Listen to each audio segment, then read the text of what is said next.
Okay guys, welcome back. हम लोग शुरू कर रहे हैं एक नया चैप्टर जिसका नाम है डिविडेंड। देखते हैं इस चैप्टर में कितने सेक्शंस होते हैं। ये 5 सेक्शंस हमने इस चैप्टर में पढ़ते हैं, 123, 124, 25, 26, 27। ये 5 सेक्शंस हमें इस चैप्टर में पढ़ने के हैं। इस चैप्टर का वेटेज कभी 4 मार्क के लिए होता है, तो कभी कभी कुछ अटेम्प्ट में इसको 8 मार्क्स के लिए भी पूछा जाता है। मतलब इसका रेंज है 4 से लेके 8 मार्क्स तक का इसका एग्जामिनेशन में वेटेज होता है। इतना हमें पढ़ना है। और अब ये सर आप बोलेंगे सर ये चैप्टर फर्स्ट क्यों चालू कर रहे हो? बिकॉज यही तो यहां से तो हमारा चालू होता है फाइनल लॉ। फाइनल लॉ की शुरुआत ही सेक्शन नंबर 100। सर इसके पहले वाले सेक्शन वो सब हमने आईपीसीसी में पढ़े हैं, इसलिए वो सारे सेक्शन अब हम यहां पे नहीं देखेंगे। इन दिस सीए फाइनल का subject we are going to start from section number 123 onwards आगे बढ़ेंगे। एक बात मैं आपसे पूछूं, जिंदगी में डिविडेंड का मतलब क्या होता है? डिविडेंड मतलब है क्या? डिविडेंड मतलब ऐसी कोई चीज जो कंपनी आपने किसको देता है? शेयर होल्डर को। शेयर होल्डर जो भी कंपनी जो भी अपने शेयर होल्डर को देती है उसका नाम डिविडेंड होता है। लिखा है, company distributes the profit earn by it to the share holder, it is said that it has paid what? Paid dividend. Dividend is the payment made by the company to its share holder out of what? ठीक है sir, ये इतना कुछ भारी नहीं, मतलब ठीक है, आप सभी को समझा। डिविडेंड मतलब वो चीज होती मैंने कमाया, अब मैं अपने शेयर होल्डर्स में बांटूंगा। अब बताओ डिविडेंड बांटना जरूरी क्यों है? नहीं बांटूंगा मैं इन्फोसिस कंपनी हूं, मैं विप्रो हूं, मैं रिलायंस हूं, why the hell I should distribute dividend? नहीं करूंगा। हमारे कंपनी के शेयर्स के प्राइस का मार्केट प्राइस होता है, शेयर का मार्केट प्राइस होता है, उसका पूरा का पूरा डिपेंडेंसी जो होता है वो डिविडेंड से संबंधित होता है। जो कंपनी डिविडेंड जितना ज्यादा देती है, लोगों को लगता है वो कंपनी बहुत अच्छे से चल रही है, उसका काम बहुत अच्छा चल रहा है, ऐसा कंपनी के शेयर होल्डर अनुमान लगाते हैं, मार्केट ऐसा अनुमान लगाता है। इसलिए वो कंपनी के शेयर्स के भाव बढ़ते हैं और ज्यादा बढ़ते हैं। इसीलिए हर कोई कंपनी चाहती है कि वो ज्यादा से ज्यादा डिविडेंड दे। इसीलिए तो कभी कभी कुछ लोग प्रॉफिट नहीं होने के बावजूद अपने रिजर्व में से भी डिविडेंड निकाल देते हैं। समझ में? वापस से बोल रहा हूं। पहली बात तो बताओ क्या लिखा है डेफिनेशन में? प्रॉफिट का हिस्सा जो शेयर होल्डर को दिया जाता है उसका नाम डिविडेंड। पर फिर कभी कभी तो ऐसा भी होता है जब प्रॉफिट ही नहीं है, फिर भी बोलेंगे रिजर्व में से देने की कितनी मस्ती क्या है, प्रॉफिट जब नहीं है। अरे भाई साहब, अगर मैं इस साल प्रॉफिट नहीं दूंगा तो व्हाट पीपल विल अंडरस्टैंड कि मेरे कंपनी का डाउनफॉल चालू हो चुका है। इसीलिए to maintain that sustainability, to maintain that image, goodwill in the market, I need to distribute dividend. Dividend किसको दिया जाता है? Very good. चलो मैं आपसे एक सवाल पूछता हूं, लगे हाथ। एक जमाने में डिविडेंड देने से पहले उतना परसेंटेज का रिजर्व ट्रांसफर करना जरूरी था। कहां पे? रिजर्व। मान लीजिए जब मैं डिविडेंड डिक्लेयर करूंगा, डिविडेंड डिक्लेयर करने से पहले मुझे रिजर्व में पैसा डालना जरूरी था। ये कब की बात थी? तो बोलते थे मान लो 100 रुपए कमाए आपने, 100 रुपए कमाए आपने, तो 100 रुपए कमाने के बाद आपने कुछ परसेंटेज जो पैसा है वो रिजर्व में डालना चाहिए, और उसके बाद ही आप डिविडेंड डिक्लेयर कर पाओगे, ऐसा लिखा जाता था पहले। अब की बार अमेंडमेंट यह हुआ है कि आपको रिजर्व में पैसा ट्रांसफर करने की जरूरत नहीं है। करना तो कर सकते, नहीं करना तो नहीं कर सकते। ये कंपनी का अपना निजी मामला है, कंपनी से आपको कोई दखलंदाजी करने की जरूरत नहीं। एक सवाल उठता है, पहले जब जमाने में ऐसा लिखा जाता था कि रिजर्व में पैसा डालना जरूरी है, रिजर्व का मतलब समझता है? जैसे हमारे मां बाप करते हैं, अगर 1000 रुपए या 1 लाख रुपए मेरे पापा कमाते हैं हर महीने, तो पापा क्या कहते हैं? 1 लाख रुपए पूरा उड़ाते नहीं बच्चों में। पापा क्या बोलेंगे? बेटा तेरी शादी होंगी, तेरे बहन की शादी होंगी, तब पैसे लगेंगे, इसलिए पापा कुछ हिस्सा, बोलो ना, उसको सेविंग में रखते हैं। कुछ पैसा मम्मी अपने पास में जमा करके रखती है, उसको हम लोग कहते हैं मम्मी का रिजर्व है, पापा का रिजर्व है। और उसकी बचने के बाद जितना पैसा होता है ना, वो बच्चों में और अपने खुद के खर्चे के लिए लगाते हैं। Right everybody? ठीक उसी तरह से कंपनी भी कहती है कि पूरा के पूरा डिस्ट्रीब्यूट करना है तो पहले करो, पर उसको करने से पहले आपको रिजर्व में करना जरूरी है, ऐसा पहले एक्ट में लिखा था। और आप लिखते हैं कि आपको you are not required to transfer, बोलो ना, प्रॉफिट का कुछ अमाउंट किसमें, आप डायरेक्टली भी डिविडेंड दे सकते हो। ये एक, अब जरा पढ़िए, कंपनी में before declaration of any dividend in any financial year transfer such percentage, क्या लिखा, मे लिखा, मे का मतलब समझते हैं, करना जरूरी है, कर सकती है, शल है कि मे है, और नहीं गया तो इट्स ओके, कोई प्रॉब्लम नहीं। Transfer such percentage of its profit for that financial year as it may consider appropriate, मतलब उनके बोर्ड ऑफ डायरेक्टर को जितना लगता हुआ। एक सवाल मैं पूछ लेता हूं, board of director dividend declare करते हैं या शेयर होल्डर? हाँ, बोर्ड ऑफ डायरेक्टर डिक्लेयर कर देते। अच्छा, बोर्ड ऑफ डायरेक्टर से, हाँ बिल्कुल सही है। डिविडेंड जो होता है, जो हमारी कंपनी का फाइनल डिविडेंड जो होता है, it is a propose by board. वो सिर्फ प्रपोज करते कि इतनी देने की इच्छा है, बिकॉज वही लोग होते हैं जिनको कंपनी की बैलेंस शीट और प्रॉफिट एंड लॉस के बारे में पूरी जानकारी होती है। वो बोलते हैं कि इस साल अगर हमने 20% डिविडेंड दिया तो कोई प्रॉब्लम नहीं। फिर जब तक उसको शेयर होल्डर जनरल मीटिंग में ऑर्डिनरी रिजोल्यूशन पास करके हां नहीं कहता, वो डिविडेंड डिक्लेयर नहीं होता। सबसे बड़ा खुलासा आज तक पर 20% डिविडेंड डिक्लेयर करने का सोचा है बोर्ड ऑफ डायरेक्टर ने, शेयर होल्डर चाहकर भी उसको 21% नहीं कर सकती है। Are able to understand? एक सवाल है, फिर कंपनी जिसकी है वो खुद ही डिसाइड क्यों नहीं करते? वो डिसाइड करते हैं, पर परसेंटेज का काम बोर्ड ऑफ डायरेक्टर का क्यों होता है? बिकॉज बोर्ड ऑफ डायरेक्टर ही होते हैं जिनको कंपनी का एक्चुअल फाइनेंशियल सिस्टम पता होता है, प्रॉफिट कितना हुआ है, बैलेंस शीट की पोजीशन, ये आम जनता और शेयर होल्डर को समझ में आती। इसलिए क्या होता है, कौन प्रपोज करेगा? अरे बोलो ना, कौन प्रपोज करेगा? Board of director. कौन अप्रूवल देगा? शेयर होल्डर देगा, है ना। ट्रांसफर इज, क्या लिखा है, बोलो जल्दी से, ट्रांसफर इज, अरे किसमें ट्रांसफर? अरे पहले क्या था, ये 100 रुपए कमाए मैंने, तो फॉर एग्जाम्पल 40 रुपए किसमें डालो, और जो 60 रुपए है इसी का ही इस्तेमाल मैं किसके लिए कर सकता था? ऐसा था पहले। अब बोलते ये जरूरत नहीं है, आपको करना है तो करो, वरना ना करो, आपकी इच्छा का सवाल। Transfer is not mandatory and the percentage to be transferred to reserve is to be decided at discretion of what, मतलब करना है या नहीं करना है, ये कंपनी का अपना खुद का डिसीजन है, राइट? नहीं करेंगे तो फाइन लगेंगी, और करेंगे तो अच्छी बात है, कोई प्रॉब्लम नहीं। चलो, इसी के ऊपर एक केस स्टडी आपसे पूछी गई है। प्रैक्टिस मैनुअल का फर्स्ट क्वेश्चन ये रहा आपके सामने। आप देखते कितने लोगों का ध्यान था पिछले 5 मिनट से। उसी के ऊपर आधारित एक केस स्टडी आपको पूछा है। The board of director of Nim Behera chemical limited proposes to transfer more than 10% of profit to the company. किसमें कितना परसेंटेज प्रपोज किया है? Of the advise the board of director of the said company mentioning the relevant provision. आप बोल रहे कि 10% उन्होंने सोचा है, आप बताओ क्या सही किया क्या गलत किया, करना चाहिए कि नहीं करना चाहिए, सही किया क्या गलत किया? अरे बोलो ना, खत्म हो गया आंसर। सही किया कि गलत किया? प्रोविजन क्या होगा, करना चाहिए था कि नहीं करना चाहिए था? सर ऐसा लिखा है लॉ में, क्या लिखा है लॉ में, कि ट्रांसफर करना मैंडेटरी, कंपनी में transfer certain percentage of profit to the reserve, they may और मे नॉट बी। इस कंपनी में 10% लिखा तो ठीक है, it's okay, they have transfer, हमारा क्या लेना देना? मतलब अगर वो करते भी तो ठीक है, और नहीं भी कर लेते तभी भी कंपनीज एक्ट और कानून को कोई भी प्रॉब्लम है या नहीं है? अरे बोलो, तो अपना आंसर क्या आना चाहिए? कंपनी ने किया तो कुछ गलत काम, और नहीं भी करते अगर वो 10% तभी भी कुछ भी गलत।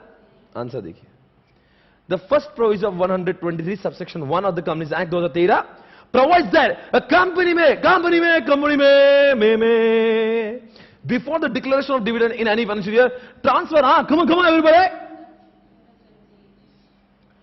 पहले तो ट्रांसफर करना है तो करना है, नहीं करना तो नहीं करना, करना भी तो कितने सच, वो भी कौन डिसाइड करेगा? At the description of, description समझते हैं क्या?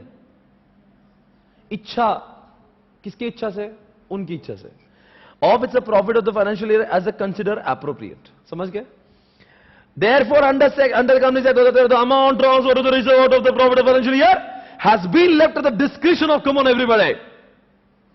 अरे बोलो ना, किसके? कंपनी के, ठीक है? Therefore, companies are free to transfer any part of profit to, हो गया क्वेश्चन। और आपको समझा हम लोग कैसा पढ़ने वाले? एक पॉइंट पढ़ेंगे, उसके संबंधित जो केस स्टडी है वो वहीं के वहीं खत्म, ताकि आपको क्लैरिटी और आपको यह भी समझ में आता ना अच्छे इसके ऊपर क्वेश्चन। अब मतलब क्या पूछते हैं वो तो समझना चाहिए ना, वरना सिर्फ मैं अगर प्रोविजन पढ़ाऊंगा तो क्या फायदा होगा सिर्फ। चलो आ जाओ आगे बढ़ेंगे। चलो एक सवाल आपसे पूछेंगे, बहुत भारी सवाल पूछूंगा मैं आपसे। ओ बेबी, तो मैंने डिलीट किया था।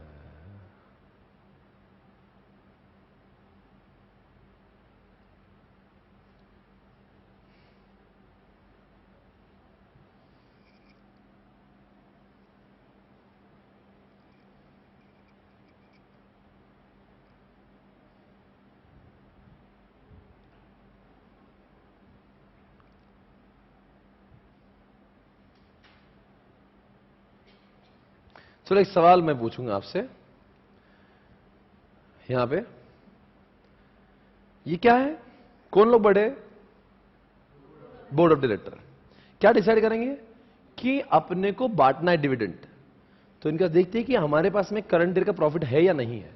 दूसरी बात क्या चेक करेंगे? करंट ईयर का प्रॉफिट तो जाना, तो ये भी चेक करना जरूरी है। बोलो क्या देखना जरूरी है? करंट ईयर का प्रॉफिट ठीक है, पर अगर इस साल प्रॉफिट नहीं है तो क्या हम लोग प्रीवियस ईयर के प्रॉफिट से भी दे सकते हैं? जी हां, अनडिस्ट्रीब्यूटेड, क्या लिखा है? प्रॉफिट्स ऑफ द व्हाट, मतलब ये लोगों को अगर डिविडेंड देना है तो फर्स्ट ऑप्शन हमेशा ये होता है।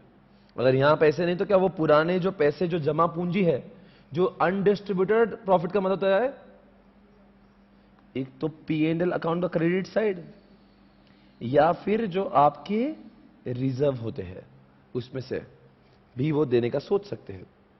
एक बात पूछूं, रिजर्व कौन सी चाहिए मालूम है? ऐसा कानून कहता है reserve should be free reserve, it should not be reserve which is specifically allotted, जैसे कि डिबेंचर रिडेम्पशन रिजर्व, DRR। बोलेगे मेरे कंपनी ने DRR के नाम से इतना रिजर्व क्रिएट किया है, क्या मैं उसका इस्तेमाल डिविडेंड के लिए कर? No, you are not allowed to use the dividend which are already allocated for specific purpose। जैसे फॉर एग्जांपल 100 रुपए मैंने कमाए, मेरी कंपनी ने, फॉर एग्जांपल मेरे पापा ने 1 लाख रुपए कमाए, पापा ने अलॉट कर दिए 20,000 रुपए मेरे दीदी की शादी के लिए। तो ये क्या हुआ? 20,000 रुपए ये स्पेसिफिकली अलॉट, भले ही घर में पड़े हुए, पर मम्मी कहेंगे इसको हाथ मत लगाओ। अरे बेटा क्या बोलेंगे? मम्मी दे दो ना गाड़ी के लिए, पड़े तो है। तो मां क्या बोलेंगे? बेटा उसको हाथ नहीं लाने, ये जो है ना दीदी की शादी करना है ना, ये पैसे। तो दैट फंड इज स्पेसिफिकली, तो जब भी आप पुराने रिजर्व की बात करते हो, एक तो पहली बात तो इस साल का प्रॉफिट, और अगर इस साल का प्रॉफिट नहीं, बोलो आगे जल्दी से, अगर आप रिजर्व से पैसे उठाओगे तो कौन सा रिजर्व चाहिए? इट हैज टू बी कौन सा रिजर्व? फ्री का मतलब समझता है? मतलब वो DRR जैसा कोई भी स्पेसिफिकली अलॉटेड रिजर्व नहीं होना चाहिए। और तीसरी बात, कभी कभी कंपनी इतनी भूखी नंगी हो जाती है कि ना कुछ भी नहीं, ना अभी कुछ है ना पहले, तो ऐसे समय पे सेंट्रल गवर्नमेंट और स्टेट गवर्नमेंट कुछ तरस खा के उनको दे सकता है। वो अपनी सेंट्रल गवर्नमेंट, स्टेट गवर्नमेंट की अपनी, बोलो ना, अरे मान लो कंपनी के डायरेक्टर्स ने बहुत फ्रॉड कर लिया है, कंपनी बर्बाद होगी, शेयर होल्डर बोल रहे हमको कुछ नहीं मिला, तो उस केस में गवर्नमेंट बोलेगा ले लो भाई हमारी प्रॉपर्टी में ले लो, पर इनको डिविडेंड दो, बहुत लूटा इन्होंने, तो that is a different case. तो 3 तरीके से डिविडेंड आ सकती है। एक नंबर 1, इस साल का प्रॉफिट सबसे बड़ी ऑप्शन है, सबसे अच्छा काम वही है। अगर इस साल नहीं है कोई बात नहीं, पुराने सालों का वो reserve which is not specifically allotted, बराबर है, या P&L अकाउंट का जो क्रेडिट होगा। और number 3, central government, state government ने दिया होगा, ठीक है। अब अगला सवाल यहां पे लिखा है, ये लोग रिकमेंड करते हैं डिविडेंड को। कौन रिकमेंड करते हैं? ये सिर्फ रिकमेंड कर सकते हैं, they are not the owners who will finalize the dividend amount. Dividend is recommended by board and finalized by, come on everybody. अरे बोलो ना, कौन फाइनलाइज करेगा? ये कौन है सब? इनकी आंखों में देखिए कौन है, ध्यान से देखिए इन चेहरों को, देखो ये कैसे दिख रहा है, देखो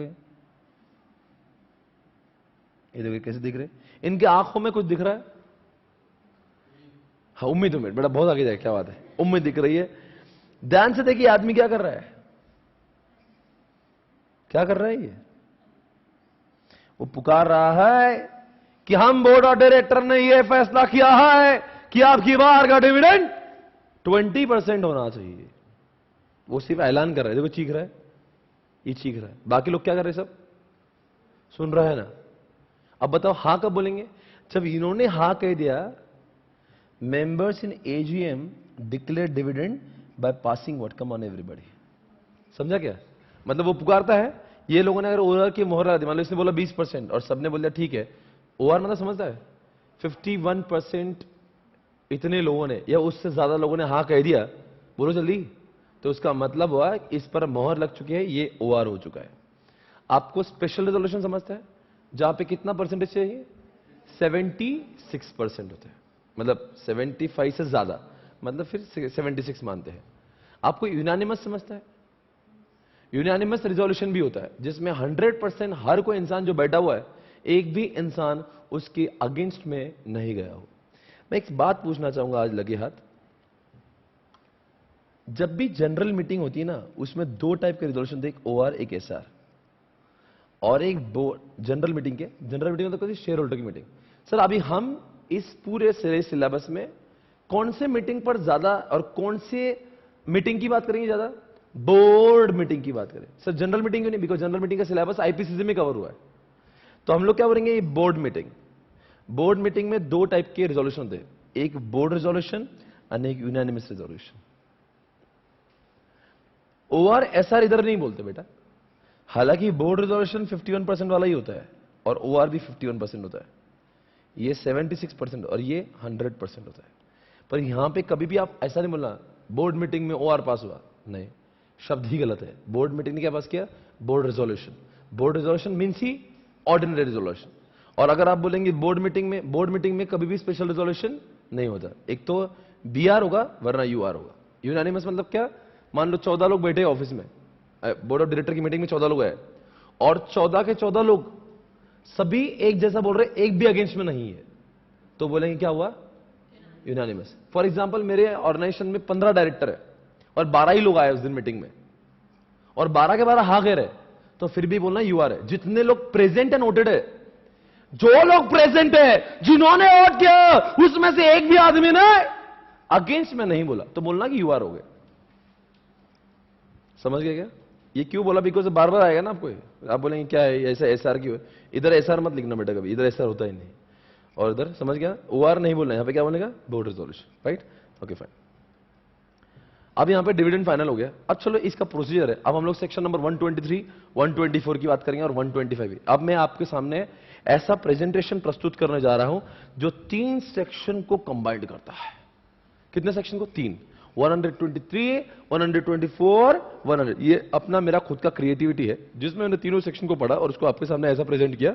लॉ में जब पढ़ना तो आपको एक एक शब्द पढ़ना पड़ेंगे, पर ये अगर समझ गया तो वो 3 सेक्शन में जो लिखा वो पूरा कवर हो जाएगा एक ही स्लाइड के अंदर। Okay fine. सबसे पहली बात बताओ, ये आदमी कब चीख रहा था? फॉर एग्जाम्पल ये चीख रहा था उस दिन था 1 मई 2017। कब चिल्लाया? ये चीख रहा है ना, और एक दिन चीखने वाले दिन हाँ कह दे। बताओ डिविडेंड डिक्लेयर करने का पे करना जरूरी है? नहीं करूंगा मैं। कौन कहता है डिविडेंड देना जरूरी है? अगर हाँ आपने डिविडेंड डिक्लेयर किया है तो डिविडेंड डिक्लेयर से लोग हवा करें ना, भाई 25% डिस्काउंट, 25% डिविडेंड। अरे हवा तो क्या सब लोग हवा करेंगे? अरे हवा नहीं, आपको यहां पे कानून 123 बोलता है अगर आपने डिविडेंड को डिक्लेयर किया जनरल मीटिंग में तो उसको पे करना भी उतना ही जरूरी है। सही तो यार, तो लोग तो हवा करेंगे, मैं तो अपना नाम करूं डिविडेंड अपना इतना है। अरे भाई 2 लोगों को इट इज योर रिस्क। बताओ कितने दिन में डिविडेंड मिलना चाहिए? 15 डेज में, 1 मंथ में, 1 महीने के अंदर उसके अकाउंट में डिविडेंड चला जाए, उसके अकाउंट में वो डिपॉजिट होना चाहिए। ऐसा कौन बोलता है? मैं नहीं बोल रहा, डिविडेंड चैप्टर का 123 सेक्शन बोल रहा है, आ रहा है अभी। अब बताइए डिक्लेरेशन ऑफ डिविडेंड कब हुआ? एक, ध्यान से, बहुत क्रिटिकल है अभी, 1/5/2017। ओके, ठीक वहां से 5 दिनों के अंदर देख कहां से बॉल निकल रहा है, 1 तारीख से बॉल निकल रहा है, और उस बॉल को कहां पे रोका गया? 5 दिनों तक, 5 दिनों के अंदर, मतलब कौन सी तारीख भाई? 5 मई तक या 6, जो भी आएगा, 5 दिन। तो 5 मई तक के पैसे, बोलो ना, ये पैसा उन्होंने अपने वर्किंग कैपिटल से निकाल के एक शेड्यूल बैंक में डिपॉजिट करना चाहिए। क्यों? क्योंकि इनको डर है इस बात का कि कहीं ये डिविडेंड का पैसा ये कंपनी निजी काम में इस्तेमाल ना करे। अगर आपने डिविडेंड डिक्लेयर किया, why don't you separate that much of fund from your existing fund and deposit, make sure those funds are deposited in the schedule bank. किस नाम से? इस नाम से, ताकि वो पैसे के ऊपर किसका अधिकार नहीं है। अब वो पैसा किसके लिए स्पेसिफिकली डिवोटेड हो गया? Deposit amount of dividend in the schedule bank in what? Separate account. किस बारे में सेपरेट अकाउंट? मतलब कंपनी का वो अकाउंट नहीं चाहिए, इसके लिए अलग से खाता खुलवाओ डिविडेंड नाम का, और उसमें पैसे डाल दो, ताकि आपकी कंपनी ने इस पैसे का इस्तेमाल नहीं करना चाहिए। मतलब अगर मेरे पास 100 करोड़ है और मैंने 20 करोड़ रुपए डिविडेंड डिक्लेयर कर दिया, तो 20 करोड़ अमाउंट निकाल के 5 दिनों के अंदर मैंने, मैक्सिमम 5 दिन है, मतलब 2 तारीख को भी कर सकते हो, या तो जिस दिन सवेरे डिविडेंड डिक्लेयर हुआ उसी दिन दोपहर में भी कर सकते हो। वो मैक्सिमम 5 दिन की बात नहीं, 5 दिनों के अंदर। अब बताओ, एक प्रोविजन ध्यान से देना, देखो देखो क्या हो रहा है, क्या हो रहा है, क्या हो रहा है, क्या हो रहा है यहां पे, ध्यान से देखिए, कुछ होने जा रहा है आपके सामने। 30 दिनों के अंदर, मतलब 1/5, बोलो ना बच्चों, ये लिखता हूं मैं 5/5/2017 तक का ये पैसे आना चाहिए, यहां पे जमा होना चाहिए। और ये जो बॉल निकला ना, वो यहां से निकला, तो मतलब 30/5/2017 तक क्या होना चाहिए? पेमेंट ऑफ डिविडेंड कहां जाना चाहिए? पेमेंट ऑफ डिविडेंड मतलब क्या रे भाई, इतना पैसा कहां पे आना चाहिए? उसके पेमेंट हो जाना चाहिए, मतलब क्या? उसके अकाउंट में वो पैसा, कौन से अकाउंट में? अरे सिर्फ डिक्लेयर कर रहे, बाजू में सेपरेट अकाउंट में रखे, उस आदमी को दो ना जिसका डिविडेंड है। अरे हमने तो ऐसा भी देखा है कि लोग डिविडेंड भी डिक्लेयर करते हैं, नंबर 1 उसको सेपरेट बैंक अकाउंट में भी रखते, और तीसरी बात, शेयर होल्डर को पैसा ही नहीं मिलता। इसलिए कहा है 30 days should be started from the date of declaration, 30 दिनों के अंदर, मतलब चौथे दिन, 5वें दिन, 6ठे दिन भी हो सकता है। अरे मैक्सिमम है यार 30 तारीख तक, क्योंकि ये अप टू है। आप बोलेंगे मैं 6 तारीख कर दे, अच्छी बात है, 4 कर देना भाई, आज एक काम कर, आज ही डिक्लेयर कर दे, आज ही सेपरेट अकाउंट में डाल दे, शाम में एनईएफटी मार दे। सर ये पैसा कैसा देंगे? भाई और बहना, ये पैसा कैश में भी दे सकते हैं, एक। नंबर 2, चेक में भी दे सकते हैं। तीसरी बात, पोस्टेड चेक। आपके हिसाब से चलेगा कि नहीं चलेगा? आपके हिसाब से पोस्टेड 6 महीने के बाद का चेक, क्यों, क्या प्रॉब्लम है? अरे दे रहा हूं ना मैं, शेयर होल्डर पैसे चाहिए ना, लेना, 6 महीने की बात देंगे। अरे चेक दे रहा हूं ना लिख के। यहां बोला ये छपरी काम करने का नहीं, उन गरीबों का पैसा उनके अकाउंट में 30 दिनों के अंदर चला जाना चाहिए। पोस्ट डेटेड चेक दिखना भी नहीं। पहली बात तो कैश, दूसरी बात चेक, तीसरी बात एनईएफटी भी चल सकता है। एनईएफटी चलेगा, एनईएफटी तो अच्छा ही है, चेक से भी अच्छा है। तो और एक आता है डिविडेंड वारंट आता है, लगेज, वो गया वारंट चेक जैसा रहता है, दिखाया कि लगेज बैंक से पैसा मिलता है। सोचो ना, एक बात मैं आपसे पूछता हूं, आईटीसी कंपनी है, उन्होंने सोचा इस बार डिविडेंड कैश में नहीं देंगे, बिस्किट में देंगे, सनफिस्ट। तो उन्होंने बिस्किट के कार्टन भेज दिए लोगों के घर पे, बोले डिविडेंड आया, खाते बैठो। अब मुझे बताओ चलेगा कि नहीं चलेगा? क्या प्रॉब्लम है कि आपको लगता है सनफिश की क्वालिटी अच्छी नहीं है? आपने क्यों मना कर दिया? बताओ भाई और बहना, क्या अगर कोई company, ITC company sunfish biscuit को अगर बांट रही है तो उसमें क्या प्रॉब्लम है? सोचो कल चंगे रांग का ज्वेलर्स का अगर मान लो ऐसा हो रहा है डिविडेंड, वो सोने के बिस्किट देगा, वो चलेगा? ट्राई टू अंडरस्टैंड काइंड्स में, काइंड में डिविडेंड अलाउड नहीं, छपरी काम कर, तुमने तो पुराना भंगार दूंगा, ले लो। ट्राई टू अंडरस्टैंड ये पैसा इन टर्म्स ऑफ मनी जाना चाहिए, it should not be in terms of goods. चलेंगे नहीं, आप बोलेंगे ये टेबल ले लो, ये प्रोजेक्टर ले लो, फैन ले लो, एक को फैन दे रहे, एक को एसी दे रहे, ट्राई टू अंडरस्टैंड, इस तरह का डिविडेंड नहीं जाएगा। It has to be in the form of cash, cheque, posted cheque, NEFT. आजकल की जितनी भी लेटेस्ट कंपनीज है ना, जैसे अभी डी मार्ट का आईपीओ निकला, जितने लोगों ने आईपीओ में भरा होगा सबके अपना बैंक अकाउंट डिटेल्स गया होगा, ईमेल आईडी गया होगा। तो ऐसे लोग जब डिविडेंड डिक्लेयर करते हैं ना, आजकल चेक वेक कोई निकालता नहीं, एनईएफटी मारते भाई, क्लिक करो, सारे के सारे शेयर होल्डर को 1 मिनट के अंदर, काय का 30 दिन है, खट खट क्रेडिट। पर ये लॉज कैसा बनता है? आप बोलेंगे फिर अभी क्यों अमेंडमेंट क्यों नहीं है इसमें? ट्राई टू अंडरस्टैंड, कुछ कंपनीज बहुत पुरानी इनकॉर्पोरेटेड है, रिलायंस जैसी, और हमारे दादाजी ने शेयर्स लिए थे। अब उसके जमाने, उनके जमाने में ना ईमेल था, और उनके जमाने में उन्होंने अपने अकाउंट को एनईएफटी से, बैंक से, एनईएफटी था ही नहीं, और उनके बेटों ने भी क्या करा, उन्होंने भी अपना एनईएफटी से लिंक नहीं करवाया। तो आज भी बकायदा वहां पे उनको एक चेक अपने गांव में आता है, ये रिलायंस का चेक डिविडेंड का। समझ में? वो 30 दिन क्यों दिए, समझा क्या? अगर सारे लोग ही एनईएफटी, तो एनईएफटी कितना छपरी है, एक क्लिक कर तो पैसे आते हैं, फिर 30 दिन की जरूरत क्या है? आपका ये सवाल होना चाहिए था ना, सो 30 दिन क्यों? अरे भाई चेक का काम है, वो आदमी चेक लेगा, उसके घर पे पहुंचेगा, 30 दिन के अंदर चला जाएगा उसके। हो सकता है गांव के किसी कोपचे में, बहुत ही कोपचे में किसने रिलायंस के शेयर्स लिए होंगे। तो ये ट्राई टू अंडरस्टैंड, ये 30 दिन क्यों है? बिकॉज आज भी कहीं का, मेरे घर पे कुछ चेक्स आते हैं भाई। अब क्या होता है, वो चेक मैं क्यों करवाता है?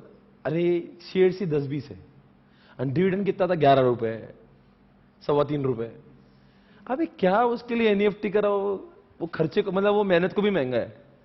वो क्या बोलो साहब, आज के बाद में 3.25 रुपया आपने मेरे चेक से नहीं। सोचो 3.25 रुपए का चेक है, और उसके ऊपर जो टिकट लगा हुआ ना, वो पोस्टल टिकट, वो 12 रुपए का है।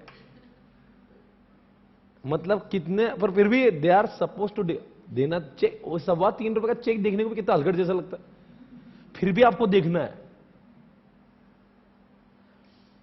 इस तरह से 30 दिन है, 30 दिनों के अंदर उस अकाउंट में, उसके अकाउंट में पैसा आ जाना चाहिए। पर कभी कभी क्या होता है, इतने चिल्लर चेक आते हैं, लोग क्रेडिट ही नहीं करवाते। नहीं करवाएं, आप भी नहीं कराऊंगा, साला बैंक में जाने को परवड़ता क्या? और बैंक वाले आंटी क्या बोलेंगे, क्या भिखारी आदमी, साला 50 रुपए का पेट्रोल खर्च करके बैंक में आया, 3.25 रुपए का। साहब आप भी कमाल हो, इतना बोले तो मैं आपको दे देती, अगली बार मुझसे 4 रुपए लेके लो। ट्राई टू अंडरस्टैंड, इतना कभी कभी क्या होता है कि इतना हलकट टाइप का डिविडेंड आता है, तो कोई इंसान उसको क्या करता है, क्लेम नहीं करता। पर अब इसमें किसकी गलती नहीं है? कंपनी ने पे करना चाहिए। अगर कंपनी ने पे कर दिया और वो आदमी नहीं जा रहा, तो उसका प्रॉब्लम है। पर कंपनी ने अपना फर्ज, चाहे वो 3 रुपए का होगा, 1 रुपए का हो, डिविडेंड देना चाहिए 30 है। पर कंपनी ने अगर डिविडेंड नहीं दिया, नहीं दिया, तो 18%। देखो किसको किसको मिलना चाहिए, एक मिनट बताता हूं। कौन से फॉर्म मिलना चाहिए? कैश में, चेक में, डिविडेंड वारंट, और इसमें इलेक्ट्रॉनिक मोड। इस 4 मोड में आना चाहिए, बराबर क्या भाई? अरे देख लो ना, ये स्लाइड ऐसी बनाई हुई है, आपके बुक में जो लिखा है इसमें है। मैं बाद में बुक से एक एक लाइन आपको पढ़ा के क्लियर करवा दूंगा, पहले अभी तक देखो। तो इधर आ गया, और अगर नहीं दिए कंपनी ने, तो कंपनी इज लाइबल टू, क्या क्या लिखा देखो ना पे कितना interest, 18% interest per annum in case of follow. अगर मान लीजिए 30 दिनों के अंदर आपने उसको चेक नहीं दिया या फिर उसको एनईएफटी नहीं करवाई, तो दोस्तों आपको 30 दिनों के बाद में क्या मिलेगा, बोलो जल्दी से? 18% का इंटरेस्ट आपको मिलना। फॉर एग्जांपल आपका डिविडेंड था 1 करोड़ रुपए, और 1 करोड़ रुपए आपको नहीं दिए। मैं कंपनी में विप्रो हूं, आपके शेयर होल्डर, आपको 1 करोड़ में नहीं दिया, तो मेरे ऊपर आप कितना पैदा होगा? 1 करोड़ तो देना ही पड़ेंगे मुझे, और सालाना 18%, और महीने के हिसाब से 1.5 रुपया, 1.5% बैच तो देना पड़ेगा मुझे। समझ गए? मतलब आपको देना जरूरी है कि नहीं? और ये तो यहां पे कम लिखा हुआ है, इसमें तो ये भी लिखा है आपके डायरेक्टर को भी फाइन होगा, डायरेक्टर को पनिशमेंट होंगी जब तक ये डिक्लेयर किया डिविडेंड। मतलब सोचा आपके, किसको अंदर डाल दिया उन्होंने? जो कंपनी के डायरेक्टर है उसको बोला तेरे घर से डालना पड़ेगा तुझे पैसे, देता कि नहीं देता उसके पैसे? हवा मत करो ना भाई, जिसके तुमने डिविडेंड डिक्लेयर किया उसको दे दो। अब ये कब की बात है? डिविडेंड दिया कि नहीं दिया? नहीं दिया तो कितना देना पड़ेगा? मतलब company will have to pay interest to share holders, कितना परसेंट से? 18% से। अब एक जरा यहां पे एक ध्यान देखिए, किसको डिविडेंड मिलना चाहिए? मैं एक सवाल पूछता हूं, मैं ए हूं, मेरा नाम स्वप्निल पाटनी है, आपका नाम क्या चिंटू? अक्षय। मैंने अक्षय को शेयर्स बेचा, अभी भी कंपनी में मेरा ही नाम है। किसके ऊपर? कंपनी के रजिस्टर्ड पर। रजिस्टर होता है ना कंपनी में, उसके ऊपर मेरा ही नाम है। और कंपनी ने डिविडेंड डिक्लेयर किया। स्वप्निल को मिलेगा या अक्षय को? स्वप्निल को मिलेगा। क्यों? बिकॉज दो shares have been sold to mister Akshay, but it is still on the name of Swapnil Patni. Swapnil Patni becomes eligible to get the dividend. Able to understand? पर आजकल ऐसा होता नहीं. क्यों दोस्तों? आजकल डीमैट के जमाने में अपने आप ही रजिस्टर अपडेट होता है. ये तो उन दिनों की बात थी जब डीमैट नहीं था, रजिस्टर को जाके अलग से अपडेट कराने की जरूरत है. आज तो आप जब बाय करते हो अपने आप ही रजिस्टर पे उसका नाम हटके, मेरा नाम हटके उसका नाम आता है, तो डिविडेंड उसको ही मिलता है जो उस समय उसका ओनर होता है. तो इसलिए लिखते हैं वहां पे शेयर होल्डर या हिज ऑर्डर. हिज ऑर्डर मतलब क्या? मेरे पास शेयर्स थे और मैंने लिख के देते कि अब मेरी आखिरी उम्र आ रही, मैं लेट रहा हूं, ये मेरा बेटा है, मेरी बेटी है, इनके नाम पे अब शेयर्स है, जो भी डिविडेंड आएगा इसके बाद इसके नाम पे आना चाहिए. तो ठीक है, इस ऑर्डर बराबर भी है. और कभी कभी लोग क्या करते हैं, बैंक को ही बोलते हैं. अरे बहुत लोग बहुत पैसा शेयर्स में लगाते हैं, ऐसा पोर्टफोलियो लोगों का हजारों करोड़ का पोर्टफोलियो. अब सोचो हर महीने में कोई ना कोई तो डिविडेंड डिक्लेयर करते रहते हैं. अब बताओ क्या करना चाहिए उस केस में? वो आदमी बोलेगा मैं डिविडेंड कलेक्ट करूं कि धंधा करूं अपना. तो क्या बोलेगा बैंक को? हे बैंक, आज के आदमी इतने 50 कंपनी में इन्वेस्ट किया है, इनका जब भी डिविडेंड आएगा ना तुम ले लेना, मैं जाके बार बार अपना दिमाग नहीं लगाऊंगा. और कंपनी को भी रिक्वेस्ट करवा दी कि आज के आदमी भले ही मैं ओनर हूं पर डिविडेंड जाएगा बैंक के नाम पे. ओके ना? क्या प्रॉब्लम है? ठीक है. और ऐसे जाएगा. अब बताओ 30 दिनों के अंदर इसको पैसा चलेगा. कितने दिनों के अंदर चला गया वैसे? पर ये आदमी को चेक जो आया था इसने रियलाइज नहीं करवाया. क्या नहीं करवाया? अरे पहले वाला केस थी, उन्होंने दिया नहीं तो 18% देना पड़ेगा. ये बोलेंगे साहब मुझसे 18% लेने की जरूरत नहीं, मैंने इसका चेक उसके घर पे भेजा है, उसके घर पे भेजा है मैंने, वो बैंक में जाता नहीं, मेरी क्या गलती है? तो सही बात है. अब उसने अपना काम कर दिया. एनईएफटी के केस में प्रॉब्लम नहीं है. एनईएफटी में सामने वाला है क्या नहीं है प्रोडक्ट नहीं पड़ता, direct it will be credited in his account.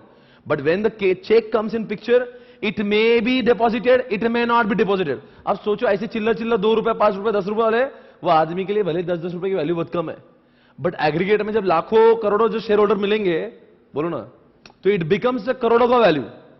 तो इनको क्या बोला है, अगर वो आदमी को चेक चला गया था पर उसने डिपॉजिट नहीं किए 30 दिनों के अंदर, तो 30 दिनों के बाद के 7 दिनों के अंदर, बोलो जल्दी से, इन्होंने दिया था कि नहीं दिया था? दिया था. उसने लिया कि नहीं लिया? एनईएफटी होता तो लेने देने का सवाल ही पैदा नहीं होता. पर इन्होंने चेक दिया. वो हवला आदमी मान लो तीर्थ पे गया था ही नहीं घर पे. अब इसने घर पे गया, चेक गया, उसने कुछ डिपॉजिट करवाया नहीं, उसने एनकैश नहीं करवाया. अब क्या करेंगे? ये जो पैसा सिल्लक जो कंपनी के पास में पड़ा हुआ है, इनको कह दिया अलाउड है कि 30 दिनों के बाद, देखो ना कहां से चल रहा है, 30 दिनों के बाद वाले 7 दिन, ट्राई टू अंडरस्टैंड, 30 दिनों के बाद वाले 7 दिनों के अंदर, कम on everybody, this much of fund should be deposited.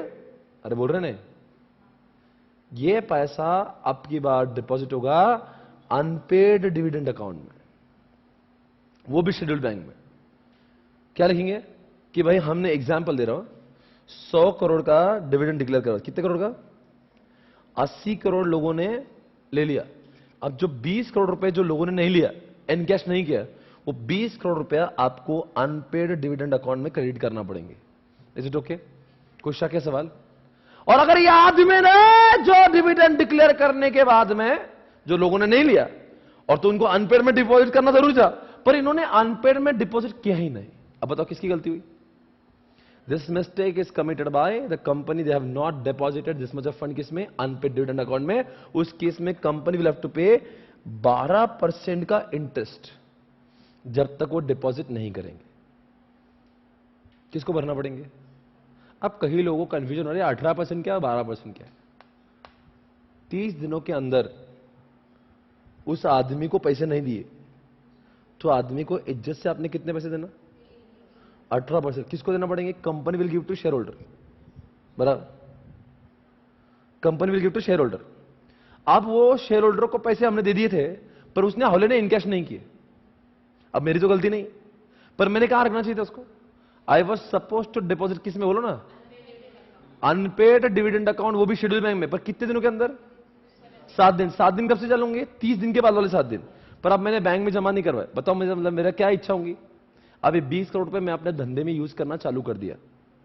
बोले 100 करोड़ तो मैंने तो डिक्लेयर कर दिया था, 80 करोड़ तो ले लिया लोगों ने, 20 करोड़ अब मैंने, I started using it for my organisation.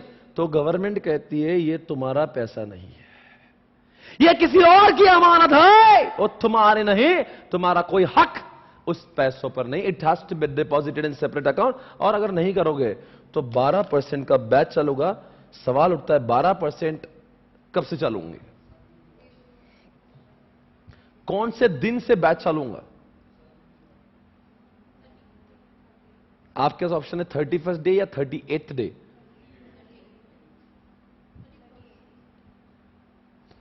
The correct answer is 38। उसका डिफॉल्ट कब कमिट हुआ? 30 दिन के बाद। तो 7 दिन का तो मोहलत ही दिया था उसको। 7 दिन में वो पैसा जुगाड़ करे और जमा करे, और 7 दिन में भी नहीं जुगाड़ करे तो 38th डे से क्या चलोगा? इंटरेस्ट चालू। बराबर है।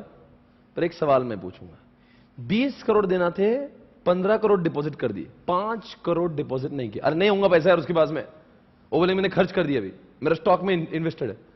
5 करोड़ नहीं किए, इंटरेस्ट किस पे लगेगा और कौन से दिन से लगेगा? 20 करोड़ पे या 5 करोड़ पे? ओनली ऑब्वियसली जितना नहीं करेगा उस पे इंटरेस्ट चढ़ेगा। पर कौन से दिन से? 38वें दिन से। Able to understand? Okay fine. अब एक सवाल है, अब यह पैसा जो अनपेड डिविडेंड अकाउंट में है अभी भी ये कंपनी के पास में है। अब सवाल ये उठ रहा है, ये आदमी 37 डेज में नहीं आया, ये तीर्थ से वापस आया 50वें दिन। बोल रहा है मेरा डिविडेंड जो आया था मेरे को चाहिए, अब दो मेरा डिविडेंड में, मेरे घर पे चाहिए, क्या दिलाओ मेरे पैसे। आप बताओ इसको डिविडेंड मिलेगा कि नहीं मिलेगा? है आपको क्या लगता है, मिलना चाहिए कि नहीं मिलना चाहिए? भाई और बहनों, इस इंसान का मेहनत का पैसा है, इसके खून पसीने के पैसे की इज्जत आपने लूट सकते हो। यह आदमी लेट आया तो क्या हुआ, आया तो सही, यह आदमी को उसका डिविडेंड मिलना ही चाहिए। पूरे 7 सालों तक ये डिविडेंड और भी मिल सकता है। कितने सालों तक? मतलब 38वें दिन से लेकर 7 साल और तक ये आदमी को मोहलत दी कि तू अभी भी आ सकता है, कोई बात नहीं, तुझे बताना पड़ेगा तू क्या कर रहा था, इतने दिन सोया था क्या पागल? पर यू नीड टू प्रूव कि भाई मैं क्या कर रहा था, what I was doing. And in case you prove properly क्या भाई सर मैं आई वाज, या फिर मेरे से गुम हो गया था, चेक था ही नहीं, आई फॉरगॉट, और इतने चिल्लर मैंने घर बदला था, वो पुराने घर के पोस्ट में आया था, I did not see the cheque, जो भी वॉट एवर द रीजन, एक एप्लीकेशन देना पड़ेगा, but you will get your funds back.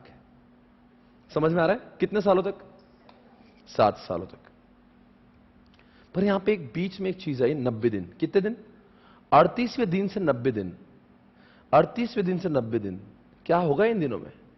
38वें दिन से 90 दिन तक, 90 दिन होने तक कंपनी को अब डिक्लेरेशन देना पड़ेगा, साहब जिस दिन से अनपेड डिविडेंड अकाउंट हमने रखा है उसके 90 दिनों के अंदर तक किन किन लोगों ने अपना पैसा एनकैश कर लिया है, और वो कौन से लोग हैं जिन्होंने अभी तक पैसे एनकैश।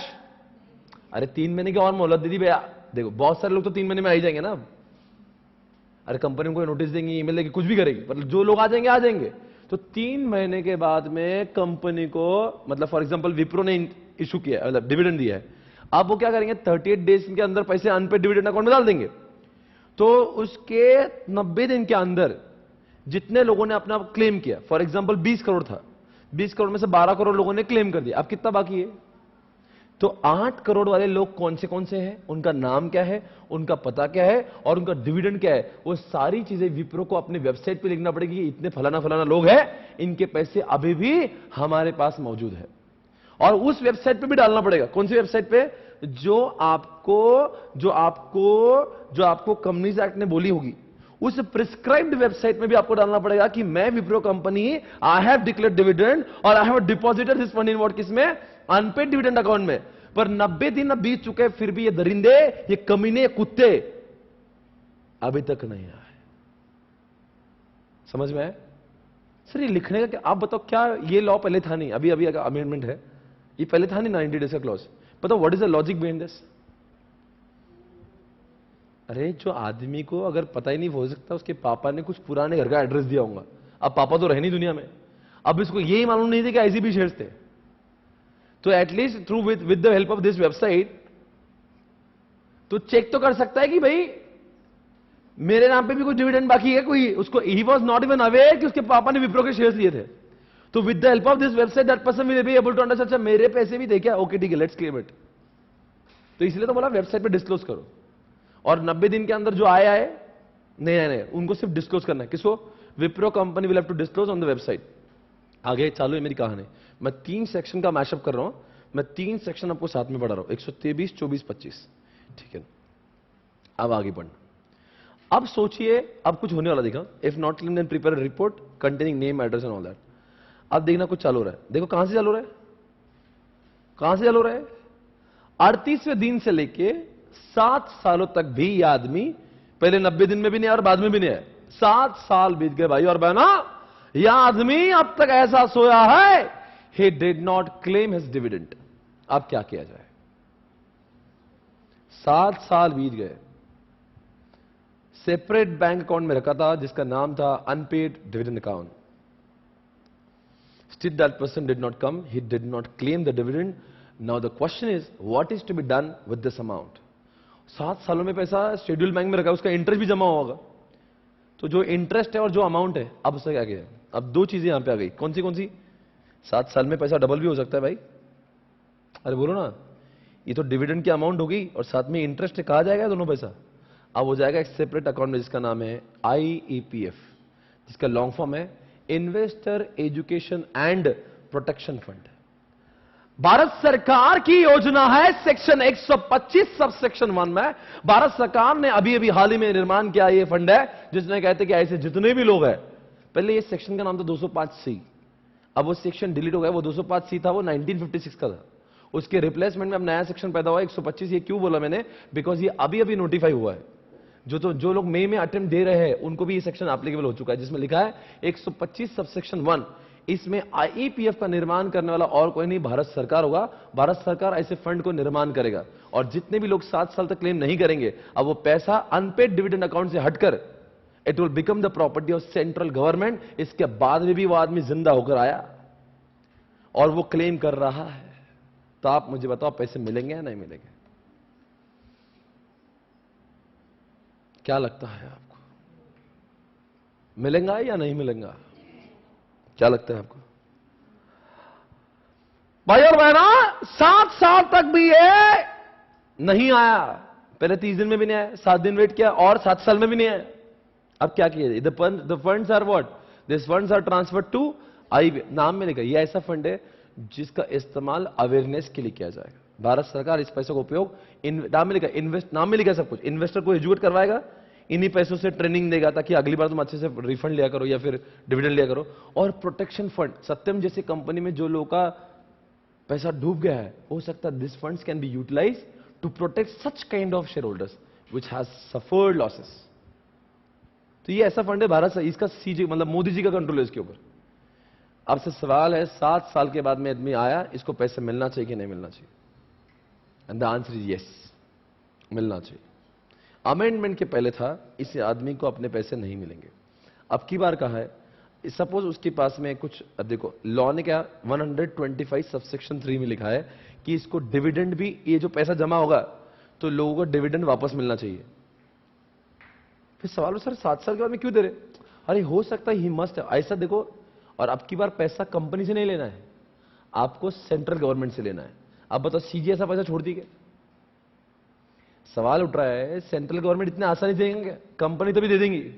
सेंट्रल गवर्नमेंट आपसे 10 प्रूफ मांगी, तू पागल, तू क्या कर रहा था 7 साल तक? तू किया क्या है तुमने, और तू कहां था, तू कर क्या रहा था? कि ऐसा तो नहीं तेरा कुछ गेम था? मतलब उसको 10 प्रूफ करना पड़ेंगे तब जाके गवर्नमेंट बोलेगी चल ले ले, वरना RBI सेंट्रल गवर्नमेंट RBI को कोई चीज प्रूव करना ये अपने आप में एक चैलेंज है। मतलब उसको दम निकल जाएगा उसको प्रूव करते करते। गवर्नमेंट ने पूछेगा ना भाई ठीक है तेरा पैसा बाकी ना, तूने 7 साल क्या क्या, तू कहां था? अगर तो सच्चा शेयर होल्डर है, रजिस्टर्ड है, तो why you are so much unaware about all this? कि ये तो नहीं तेरे को इसमें साजिश है, कि ऐसा तो नहीं तुम्हारा इसमें कोई किया करा है, ऐसा कुछ भी बोल के गवर्नमेंट उसको सारी चीजें उगलवाएगी और वो सही बोलता है, अगर सच्चा है तो उसको डिविडेंड वापस से मिल सकता है। Are you able to understand? Yes, ये पूरा मैशअप है। इसमें 3 सेक्शन का मिल रहा है, 125, 123। ऐसा नहीं, वो सेक्शंस में और भी बहुत कुछ है, पर ये जो करने से आपको एक मोटा मोटी तौर पर सब कुछ मिलता है। समझ में आया आपको? भी वापस से मैं इसको दोहराता हूं, ठीक है ना? वापस से पूरा करें एक बार। तो सबसे पहले क्या होगा?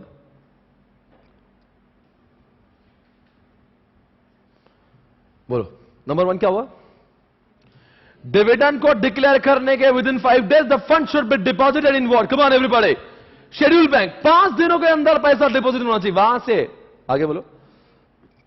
जिस दिन डिक्लेयर हुआ उस दिन से 30 दिनों के अंदर उस आदमी को जिसका पैसा था उसको, या फिर उसके बैंकर को, या फिर उसने जिसको यह अधिकार दिया होगा, चेक के फॉर्म में हो या फिर कैश के फॉर्म में हो, एनईएफटी में हो चाहे डिविडेंड वारंट में हो, दोस्तों उस आदमी को उसका पैसा 30 दिनों के अंदर,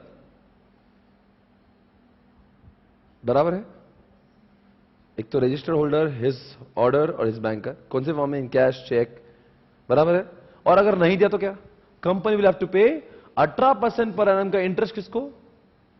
उस शेयर होल्डर को जिसको इतने डिले कर, मतलब हो सकता है 40वें दिन पैसे दिए, तो आप आदमी बोलेगा देखो 10 दिन आपने लेट किया ना, लाओ मेरा ब्याज 18% का। अब आदमी को पैसा दे दिया था, चेक दे दिए थे, पर वो आदमी ने क्लेम नहीं की। अब क्या करेंगे? 7 दिनों के अंदर, बोलो जल्दी से, company will have to create unpaid dividend account, उसमें पैसा जमा करना पड़ेगा।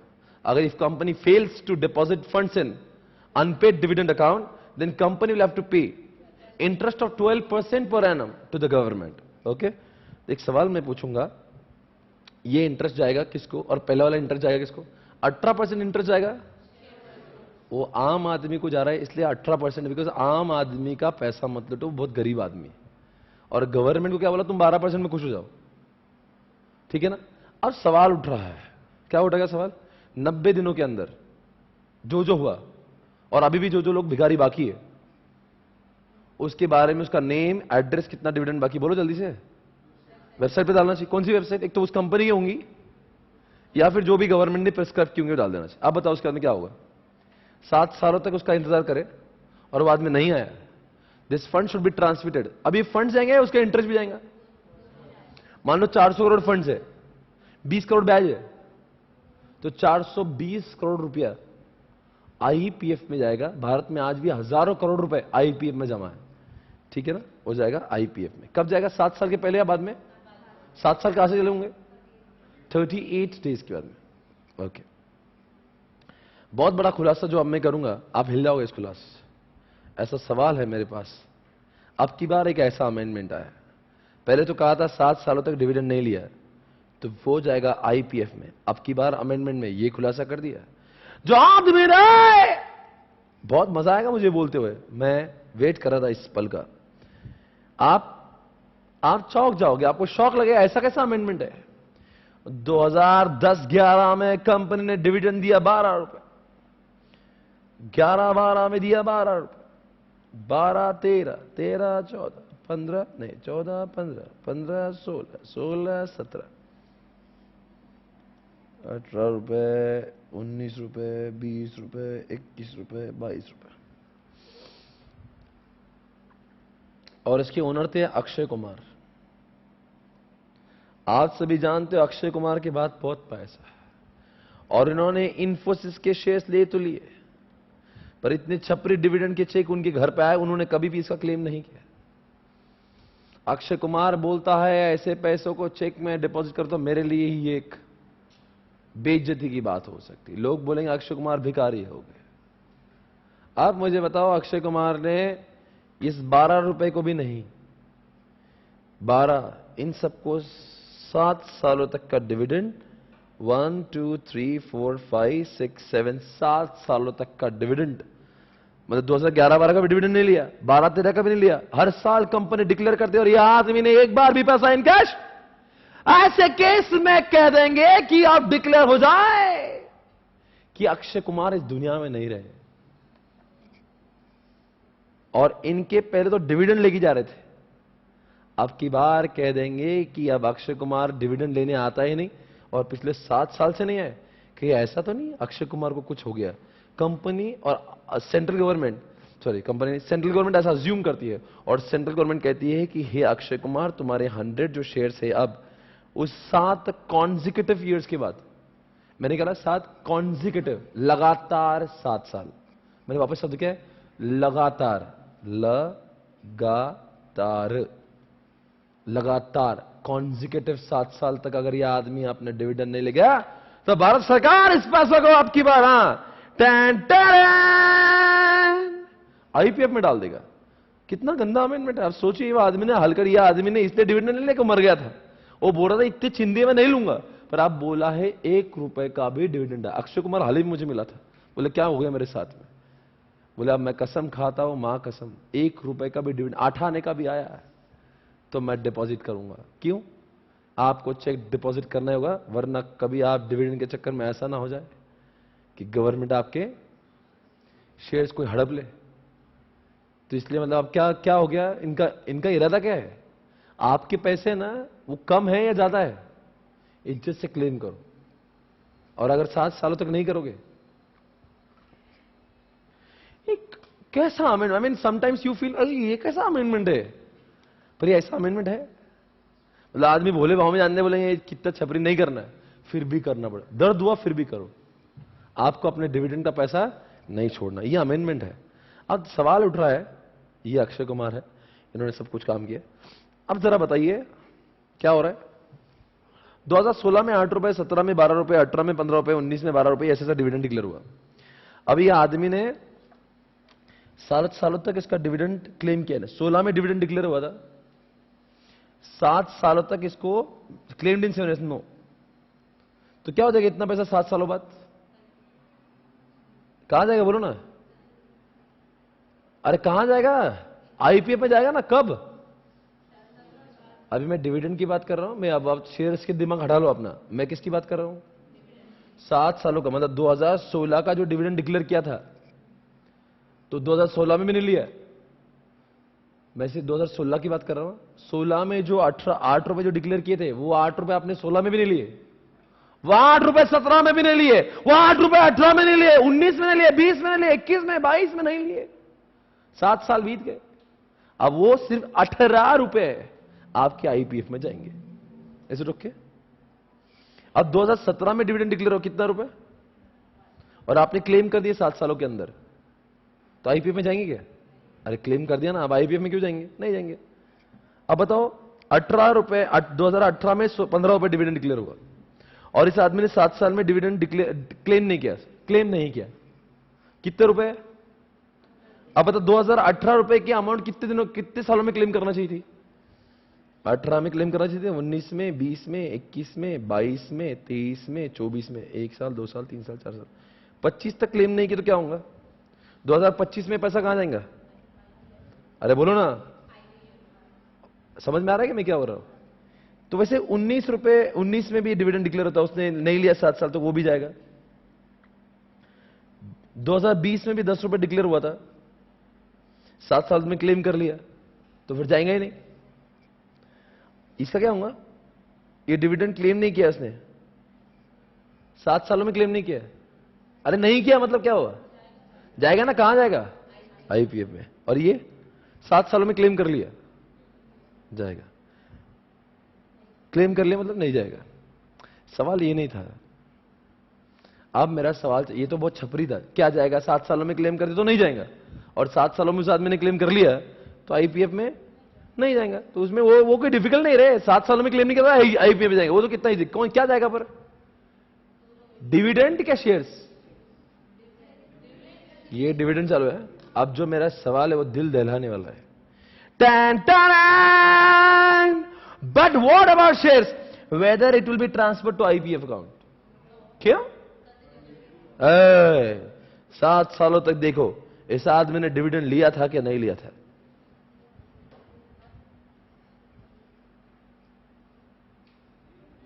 कहां लिया था सर, 7 साल, क्या बोला था आपने पढ़ाते समय, कॉन्जिक्यूटिव, यह आदमी कभी क्लेम किया, कभी क्लेम किया और कभी कभी नहीं किया। अगर वो क्वेश्चन ऐसा है,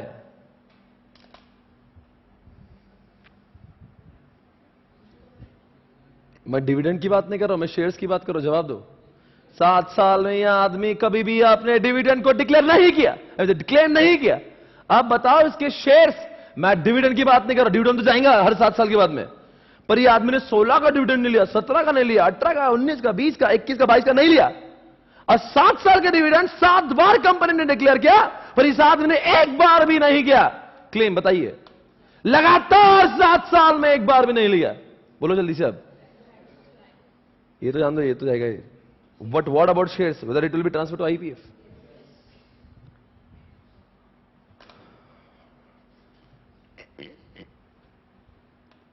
do you understand guys? Come on everybody.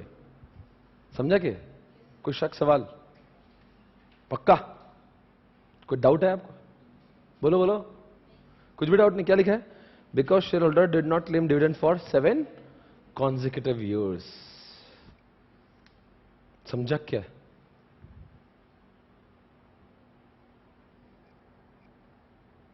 सवाल का जवाब दो। The amount transfer to unpaid dividend account can be claimed. मैं आईपीएफ की बात नहीं कर रहा हूं। अभी अनपेड डिविडेंड अकाउंट में जाके और 7 साल के पहले आ गए, बोले साहब मुझसे गलती हो गई, मांग सकता है। और किससे मांगेगा? कंपनी या सीजी? कंपनी।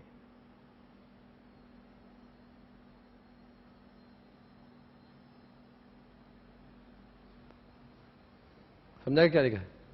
कितना फंड जाना चाहिए आईपीएफ? जो अनक्लेम्ड है या उसके ऊपर का इंटरेस्ट भी? अब जो आपने अनपेड डिविडेंड अकाउंट जितना भी रखा हुआ शेड्यूल बैंक में, उसका इंटरेस्ट भी आया होगा। तो 20 करोड़ रुपए आपने रखे थे, उसका 2 करोड़ ब्याज हुआ, तो 22 करोड़ रुपए आपको आईपीएफ में डालना होगा।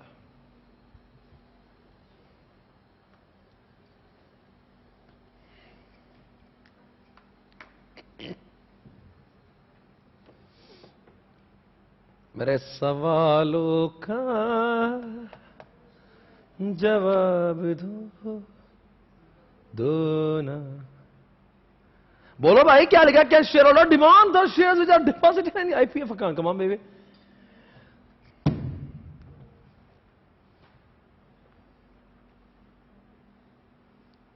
प्राइम ऑफिस नो लगता है ना?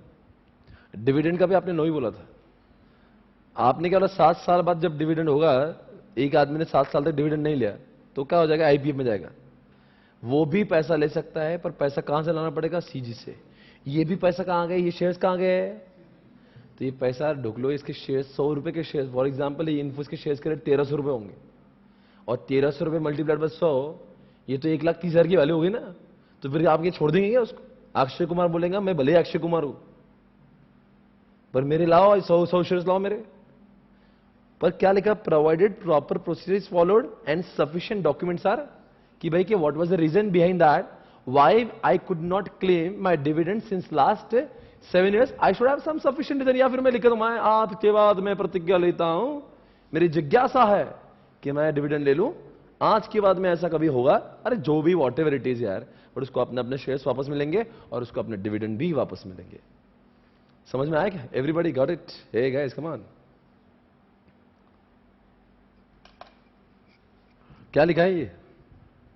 अगर आपने डिविडेंड दिया तो अच्छी बात है, और डिविडेंड नहीं दिया तो मैंने क्या बोला था? 18%। कब की बात? 30 दिनों के अंदर नहीं गया तो कितना परसेंट ब्याज लगना चाहिए इसको? 18%। और साथ साथ में ये भी लिखा है, कंपनी को 5 लाख रुपए मिनिमम और 25 लाख रुपए का भुगतान देना पड़ेगा, बिकॉज उसने डिविडेंड डिक्लेयर तो कर दिया। तो सोचो ना कितनी बड़ी बात है। इसलिए हर आदमी डिविडेंड जो डिक्लेयर करता है वो डिविडेंड उसके बाप को चुकाना पड़ेगा, नहीं तो ये 5 लाख 25 लाख तो जाएंगी। और जो ऑफिसर्स है उनसे अकेले से भर पाए, मतलब जो कंपनी ने गलत काम किया पर उनको भी भरना है, इसलिए वो क्या इंश्योर करेंगे कि डिविडेंड बराबर से लोगों के अकाउंट में डिपॉजिट हुआ है। तो वो अकेला आदमी इंडिविजुअल, इसलिए उससे कम लिए 1 लाख रुपए और मैक्सिमम 5 लाख रुपए तक का भुगतान उनको भी देना पड़ेगा। समझा कि मैं क्या बोला?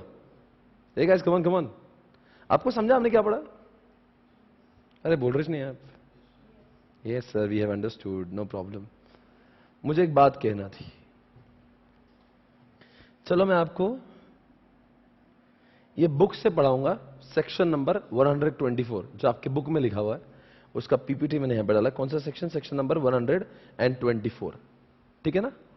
अभी ध्यान से पढ़ना। सर आप ये क्यों पढ़ा रहे हो? मैंने आपको तब से यही बोला था 123, 124 एंड 125 हम लोग साथ में खत्म कर रहे हैं, ठीक है ना? तो अब पहले 124 करता हूं, फिर 123 करूंगा, फिर 120। पर देखते हैं कि अभी तक हमने जो पढ़ा है, क्या किताबों में वैसा ही लिखा था? अभी मैं कहां से लाया, ये कॉपी कहां से किया? ये कलर्ड बुक है, कहां से कॉपी किया? ये मॉड्यूल का कॉपी पेस्ट है। और ये जो बुक है, it has got includes what? All the amendments. अब जरा देखते क्या लिखा है। अभी जब मैं पढ़ूंगा तो आपको क्या लगना चाहिए कि मैंने सब पढ़ा दिया। अब एक एक पॉइंट देखेंगे। अभी सिर्फ क्या करेंगे? टैली करेंगे हमने पढ़ा कि नहीं। डिक्लेयर डिविडेंड नॉट पेड और claim to be transfer to किस कोर्ट? अरे बोलो ना, कौन से कहां जाना चाहिए? Special account. पॉज करना एक मिनट, कौन से पेज पे है?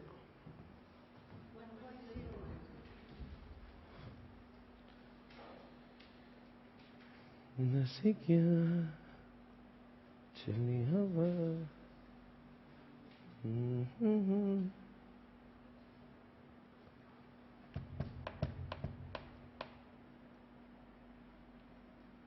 120 ये है ना? 1.03 है ना आपके बुक में, है ना? ठीक है। तो बच्चों आपके बुक में लिखा है 1.03 पेज पे आप देख सकते हो, ये पूरा लिखा हुआ है। सर इसके फॉन्ट अलग क्यों है ना? क्योंकि ये पूरी तरह से, तो इस बुक में जब भी जो अमेंडमेंट होती है, उस अमेंडमेंट को अलग फॉन्ट से और अलग बुलेट से लिखा जाता है, ताकि आपको समझ में आए कि ये अमेंडेड है। राइट? Okay fine. 1.03 पेज पे आप देख सकते हैं। अब क्या लिखा है यहां पे? डिविडेंड 1.03 पेज पे, where dividend has been declared by the company but has not been paid or claimed within what? 30 days. कितने दिन में नहीं आए? अरे बोलो इधर। 30 days में नहीं आया from the date of declaration to any shareholder entitled to the payment of the dividend. The company shall within कितने दिन? अरे बोल रहे नहीं आप। कहां जाना चाहिए 7 दिन में? 30 दिन के बाद के 7 दिन में से तो नहीं लिया, तो आईपीएफ में जाएगा या अनपेड डिविडेंड में जाएगा? अरे अभी तो अनपेड में जाएगा ना। Within 7 days from the date of expiry the said period of 30 days transfer the total amount of dividend which remains unpaid और अनक्लेम्ड टू स्पेशल, क्या लिखा है? To special account to be open by the company in that behalf in any scheduled bank be called as what? Unpaid dividend account. बराबर है? कौन सा account में जाना चाहिए? Unpaid dividend account. Preparing of statement. आप बताओ इसके हेडिंग को पढ़ के क्या लगता है? कुछ तो लिखा था ना, 90 दिनों के अंदर क्या करना चाहिए? अनपेड डिविडेंड अकाउंट में जाने के बाद में विद इन 90 days क्या करना चाहिए? लिखना चाहिए कि कौन से लोगों ने क्लेम किया और कौन से लोगों ने क्लेम, उनका नाम, अता, पता, address and all that. The company shawl with in क्या खबर है? 90 days। कहां से 90 days? 38 के 90 days of making any transfer of an amount under what subsection 1 to unpaid dividend account. Unpaid. अब सोचो, एक से हो सकता है आदमी ने 30 दिन के 7 दिन के अंदर करना चाहिए, पर मान लो 30 दिन के 2 दिन में इसने डिपॉजिट कर दिया। आपको समझाने में क्या बोल रहा हूं? कितने दिनों में जाना चाहिए अनपेड में? पर ये आदमी ने 31वें दिन ही दे दिया। अरे हो सकता ना 7 दिन के अंदर तक उसको अनपेड में डालना है ना, तो 30 दिन बीत गया, उसने 2 दिन में डाल दिया, तो वो 90 दिन कहां से स्टार्ट होंगे? हैं? 32nd डे से 38 डे से 32nd। क्या लिखा देखिए? 90 days of the making any transfer of an amount under subsection 1। क्या लिखा है? Of making within a period of 90 days of making any transfer to an amount. समझा क्या? मतलब जिस दिन से आपने कहां पे फंड ट्रांसफर किया, अनपेड अकाउंट में जिस दिन से आया, उस दिन से 90 दिनों के अंदर आपने एक शेड्यूल बनाना चाहिए। Right? Prepare a statement containing the names and their last known addresses and unpaid dividend to be paid to each person, right? And place क्या? कौन से लोगों को अभी तक देना बाकी है, and place it on what? कहां पे? वेबसाइट ऑफ द कंपनी, मतलब विप्रो अपने वेबसाइट पे भी डालेंगी if any, and also to any other website approved by, come on everybody, central government. मतलब सेंट्रल गवर्नमेंट, एक सवाल मैं पूछना चाहूंगा, जब भी इस पूरे एक्ट में सेंट्रल गवर्नमेंट जहां भी बढ़ाएगा तो समझ जाना they are talking about MCA. Central government मतलब रूलिंग पार्टी। आप मोदी को जाके नहीं बोलोगे। यहां पे ये काम सेंट्रल गवर्नमेंट ने किसको अलॉट किया है? तो अभी अब भी जब भी पूरे एक्ट में जब भी मैं सीजी बोलूंगा तो समझ आना सीजी के बिहाफ में कौन काम करेगा? MCA. In such form and manner, ठीक है ना, एज में भी प्रिस्क्राइब। अब प्रिस्क्राइब मतलब कहा और रूल्स में आएगा, ठीक है ना। आगे डिफॉल्ट इन, अगर मान लीजिए आपने 38th डे तक पैसे नहीं डाले मित्रों, बोलो जल्दी से। अरे यार 30 दिन हो गए ना, उसके बाद के 7 दिन भी हो गए, अब आपने पैसे नहीं डाले, किस में? अनपेड में, तो क्या देना पड़ेगा? 12%। आइए देखते हैं। If any default is made in transferring the total amount referred in subsection 1 और any part thereto, any part भी लिखा है, मतलब आपने 20 करोड़ के बदले 15 करोड़ डाल दिए और 5 करोड़ नहीं डाले, तो the unpaid dividend account it shall, देना ही पड़ेगा from the date of such a default. Such default की डेट कौन सी है? 38वें दिन ना भाई। अरे डिफॉल्ट कौन से दिन हुआ? Interest on so much of the amount has not been transferred, तो how much amount you did not transfer? 5 खोखा, तो उन 5 खोखे भी ब्याज लगेंगे at the rate of 12% per annum, and the interest accruing on such amount shall ensure to the benefit of member of the company in proportion to the amount remaining to what? ठीक है, कोई बात। आप मुझे बता कहां पे जाना चाहिए पैसा, और अगर नहीं डाला तो 12% का ब्याज लगेगा। कंपनी किसको देंगी 12% का ब्याज? तो मतलब जब भी वो पैसा डालोगे ना आप किसमें, तो आपने वो 12% का ब्याज लाके पैसे डालना चाहिए अंदर। फॉर एग्जाम्पल 20 करोड़ थे, 15 करोड़ डाल दिए मैंने टाइम पे, आप 5 करोड़ मैंने 4 महीने बाद डाले, तो 5 crore multiplied by 12% multiplied by 4 महीने का जो ब्याज आएगा, फॉर एग्जाम्पल 10 लाख ब्याज आया। अब बोलो क्या करना पड़ेगा? 5 करोड़ 10 लाख रुपया मुझे कहां डालना पड़ेंगे? Unpaid dividend account. समझ में आया ना? अरे यार तुम्हारा दिमाग नहीं चल रहा है। अरे सिंपल सी बात है, 20 करोड़ रुपए उसको देना थे, उसने 15 करोड़ डाल दिए, अब कितने नहीं डाले? कहां डालना थे उसको? अब वो 5 करोड़ अगर उसके बाद में 4 महीने बाद आए तो डाले कि नहीं डाले? डालेंगे, पर किसके साथ में? बैच के साथ में। अब बैच कितना होगा? 12%। कहां से डालूंगा? 38 डे से। खत्म, ये तो बोल रहे हो। इतना छोटी छोटी चीजें आपको पकड़ना पड़ेगी। लॉ आप हवा में नहीं उड़ा सकते, एक एक पॉइंट के ऊपर वो क्वेश्चन पूछते हैं। इंटर आपको दे देंगे क्वेश्चन, इतना इतना पैसा था, इतना नहीं दिया, लगाओ बैच। अरे भाई ये तो समझना चाहिए बैच चालू कहां से होता है, किसके ऊपर बैच। Every minute things are to be considered when you read law. छो हवा में नहीं कर रहे बेटा, लॉ है वो। Apply for the payment of claim dividend upper any person claiming to be entitled to any money transfer to, कौन सी इसमें? अनपेड डिविडेंड अकाउंट में पैसा चला गया, बताओ पैसे मांग सकता है क्या? हे भगवान, मांगेगा ना पैसे। Unpaid dividend account of the company में अप्लाई टू द कंपनी और सेंट्रल गवर्नमेंट। पर बताओ सेंट्रल गवर्नमेंट के पास कब जाना पड़ेगा? 7 सालों के बाद। ट्रांसफर ऑफ एन अनक्लेम्ड, बोले क्या है? आईपीएफ कब जाएगा पैसा? भाई और बहनों 7 सालों तक भी ये कभी ना नहीं है। The fund should be deposited in what?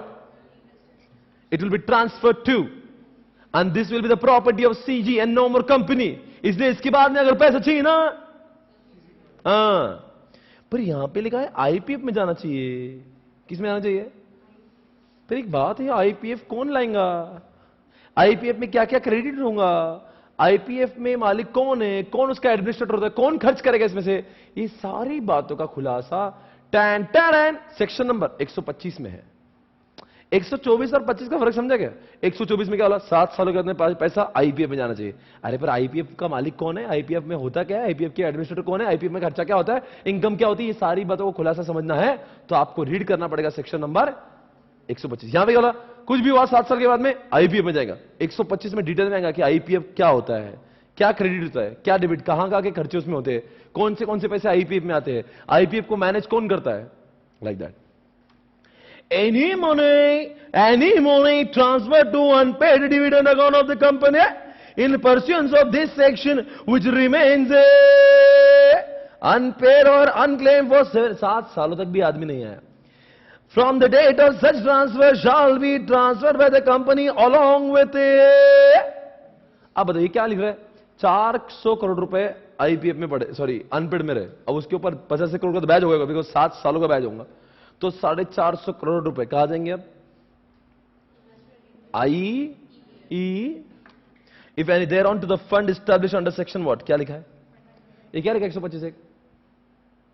125 जब पढ़ोगे क्या लिखेगा, आईपीएफ नाम का फंड भारत सरकार निर्माण करेगी, तो इतना ही लिखा है, ये जितना भी पैसा हो कहां जाना चाहिए, उस जगह पे जाना चाहिए जो 125 में लिखा हुआ है। And the company shall send settlement in what, किसमें, prescribe form the details of such transfer to the authority which administer the said fund and the authority shall issue receipt. आपको समझा क्या बोला, कौन पैसे देगा किसको, कंपनी देगी किसको, आईपीएफ को, कितने साल के बाद में, अरे बोलो ना, 7 सालों के बाद। अब आईपीएफ को 50 करोड़ दे दिए, कितने करोड़, अब 50 करोड़ देंगे तो आईपीएफ से क्या आना चाहिए, आईपीएफ से कंपनी को क्या मिलना चाहिए, क्या लिखा होगा रिसीट में, we have received 450 crore rupees from Wipro company, this is the receipt, tell me why this receipt should be generated, whenever somebody will ask और ROC MC will ask to किसको, विप्रो की, भाई whether you have actually deposited funds, तो बोलेंगे हाँ भाई deposit किया और ये रहा उसका प्रूफ, समझ गए। आगे ट्रांसफर टू, हाँ क्या लिखा है, यही तो अमेंडमेंट है भाई और बहनों, क्या लिखा है, क्या लिखा है, क्या लिख दिया, ट्रांसफर, आपकी बात डिविडेंड का मैटर नहीं दोस्तों, आपकी बात ही कुछ अलग है, ट्रांसफर ऑफ शेयर्स का मैटर है, transfer of shares to shares. अभी तक के ऊपर के 5 सेक्शन किसके बारे में थे, अब देखना ध्यान से एक शब्द को देना, all shares in respect of which dividend has not been paid or claimed as 7, come on everybody, consecutive, लगातार, has not been paid 7 साल, क्या समझा क्या 7 साल, मतलब हर साल कंपनी डिविडेंड डिक्लेयर करती गई, ये 2011-12 का भी नहीं लिया कंपनी ने, 2012-13 में भी डिक्लेयर किया वो भी नहीं लिया, 13-14 में डिक्लेयर किया वो भी नहीं लिया, 14-15 में किया वो भी नहीं लिया, 15-16 में किया वो भी नहीं लिया, 16-17 में किया, अरे कंपनी डिक्लेयर करते गई, आदमी ने 7 साल, बोलो यारो, और शाल बी क्या लिखा है, transferred by the company in the name of what, along with the statement containing such details, समझा क्या, अब की बार क्या जा रहा है, डिविडेंड जा रहा है क्या शेयर्स जा रहे हैं, अभी दो shares will become the property of, और आपके और अक्षय कुमार को लाना है तो आपके और एप्लीकेशन इन्फोसिस को नहीं, उधर जाएगा सीजी के पास में, सीजी हमारे पैसे दो, हमारे शेयर्स दो, मेरे से गलती हुई, right of owners of shares transfer to IPF to claim from what, समझा क्या, मतलब शेयर्स को वो वापस से क्लेम कर सकता है, कौन, अक्षय कुमार, अबे अक्षय कुमार के लिए लिखा है, प्रोवाइडेड दैट एनी क्लेमेंट, मतलब कौन, Akshay Kumar, of shares transfer shall be entitle, मतलब वो ले सकता है अपने खुद के shares, to claim the transfer of the shares from the IPF account in accordance with such procedure and on submission of such document, मतलब क्या मिलेगा क्या नहीं मिलेगा इसको शेयर्स, अरे इसको शेयर्स मिलेंगे अपने वापस, पर उसको क्या करना पड़ेगा, ये प्रूफ देना पड़ेगा, ये प्रोसीजर करना पड़ेगा। Explanation for the removal of doubts, if there is hereby clarified that in case of any dividend is paid or claimed for any year during the said period of 7 consecutive years, the shares shall not be transferred to what, क्या लिखा है, वाह वाह, जिसको English अच्छी पढ़ो, जिसकी English अच्छी पढ़ो, इसका मतलब बताओ मुझे क्या है, देखते किस में है कितना दम, पढ़ो जल्दी।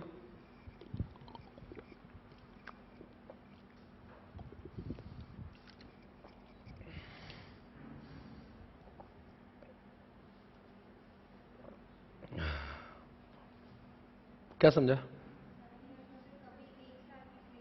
7 इयर्स में अगर बीच में 1 साल भी उड़ गए तो फिर उसके शेयर जाएंगे नहीं, इसलिए मतलब अक्षय कुमार को अगर ऐसा जान पाता हूं 10-10 रुपए, तो 2-5 साल में 7 साल में उसने एक आधे बार तभी क्लेम कर लेना चाहिए, तो कम से कम डिविडेंड नहीं मिलेगा पर शेयर्स तो नहीं जाएंगे, समझा क्या, अरे अभी तो मैंने बताया ना, 7 सालों के अंदर अगर, मतलब वो कब जाएंगे इसके शेयर्स, लगातार 7 सालों तक ये डिविडेंड लिया ही नहीं, पर मान लो एग्जाम्पल 2011, 12, 12, 13, 13, 14, 14, 15 में लिया, 16, 17, 17, 18, 18, 19 में नहीं लिया, तो पहले 3 साल में नहीं लिया, नीचे के 3 साल में, बीच में का 1 साल लिया, तो फिर भी शेयर्स। तो इसका मतलब क्या करना चाहिए हुशार आदमी ने? 7 सालों में 1000 बार तो भी, फिर अगले 7 साल नहीं ले चलेंगे, मतलब अगले 6 साल। समझ गया ना? इन केस ऑफ कॉन्ट्रावेंशन वो तो लिखेंगे ना रे। अभी मैंने बोला ना 1 लाख रुपए, क्या 1 लाख रुपए? 5 लाख रुपए होता ना, 5 लाख रुपए, 25 लाख रुपए, क्या है बोले? अगर आपने शेयर्स को, क्या बोले, अपने डिविडेंड को डिक्लेयर किए थे, लिखा ना, in company fails to comply with the requirement of this section the company shall be punishable with what? इस एक्ट का जो भी है, क्या है, क्या जो भी 124 सेक्शन में आपने कुछ भी गलत किया, इतनी सजा मिलेंगे।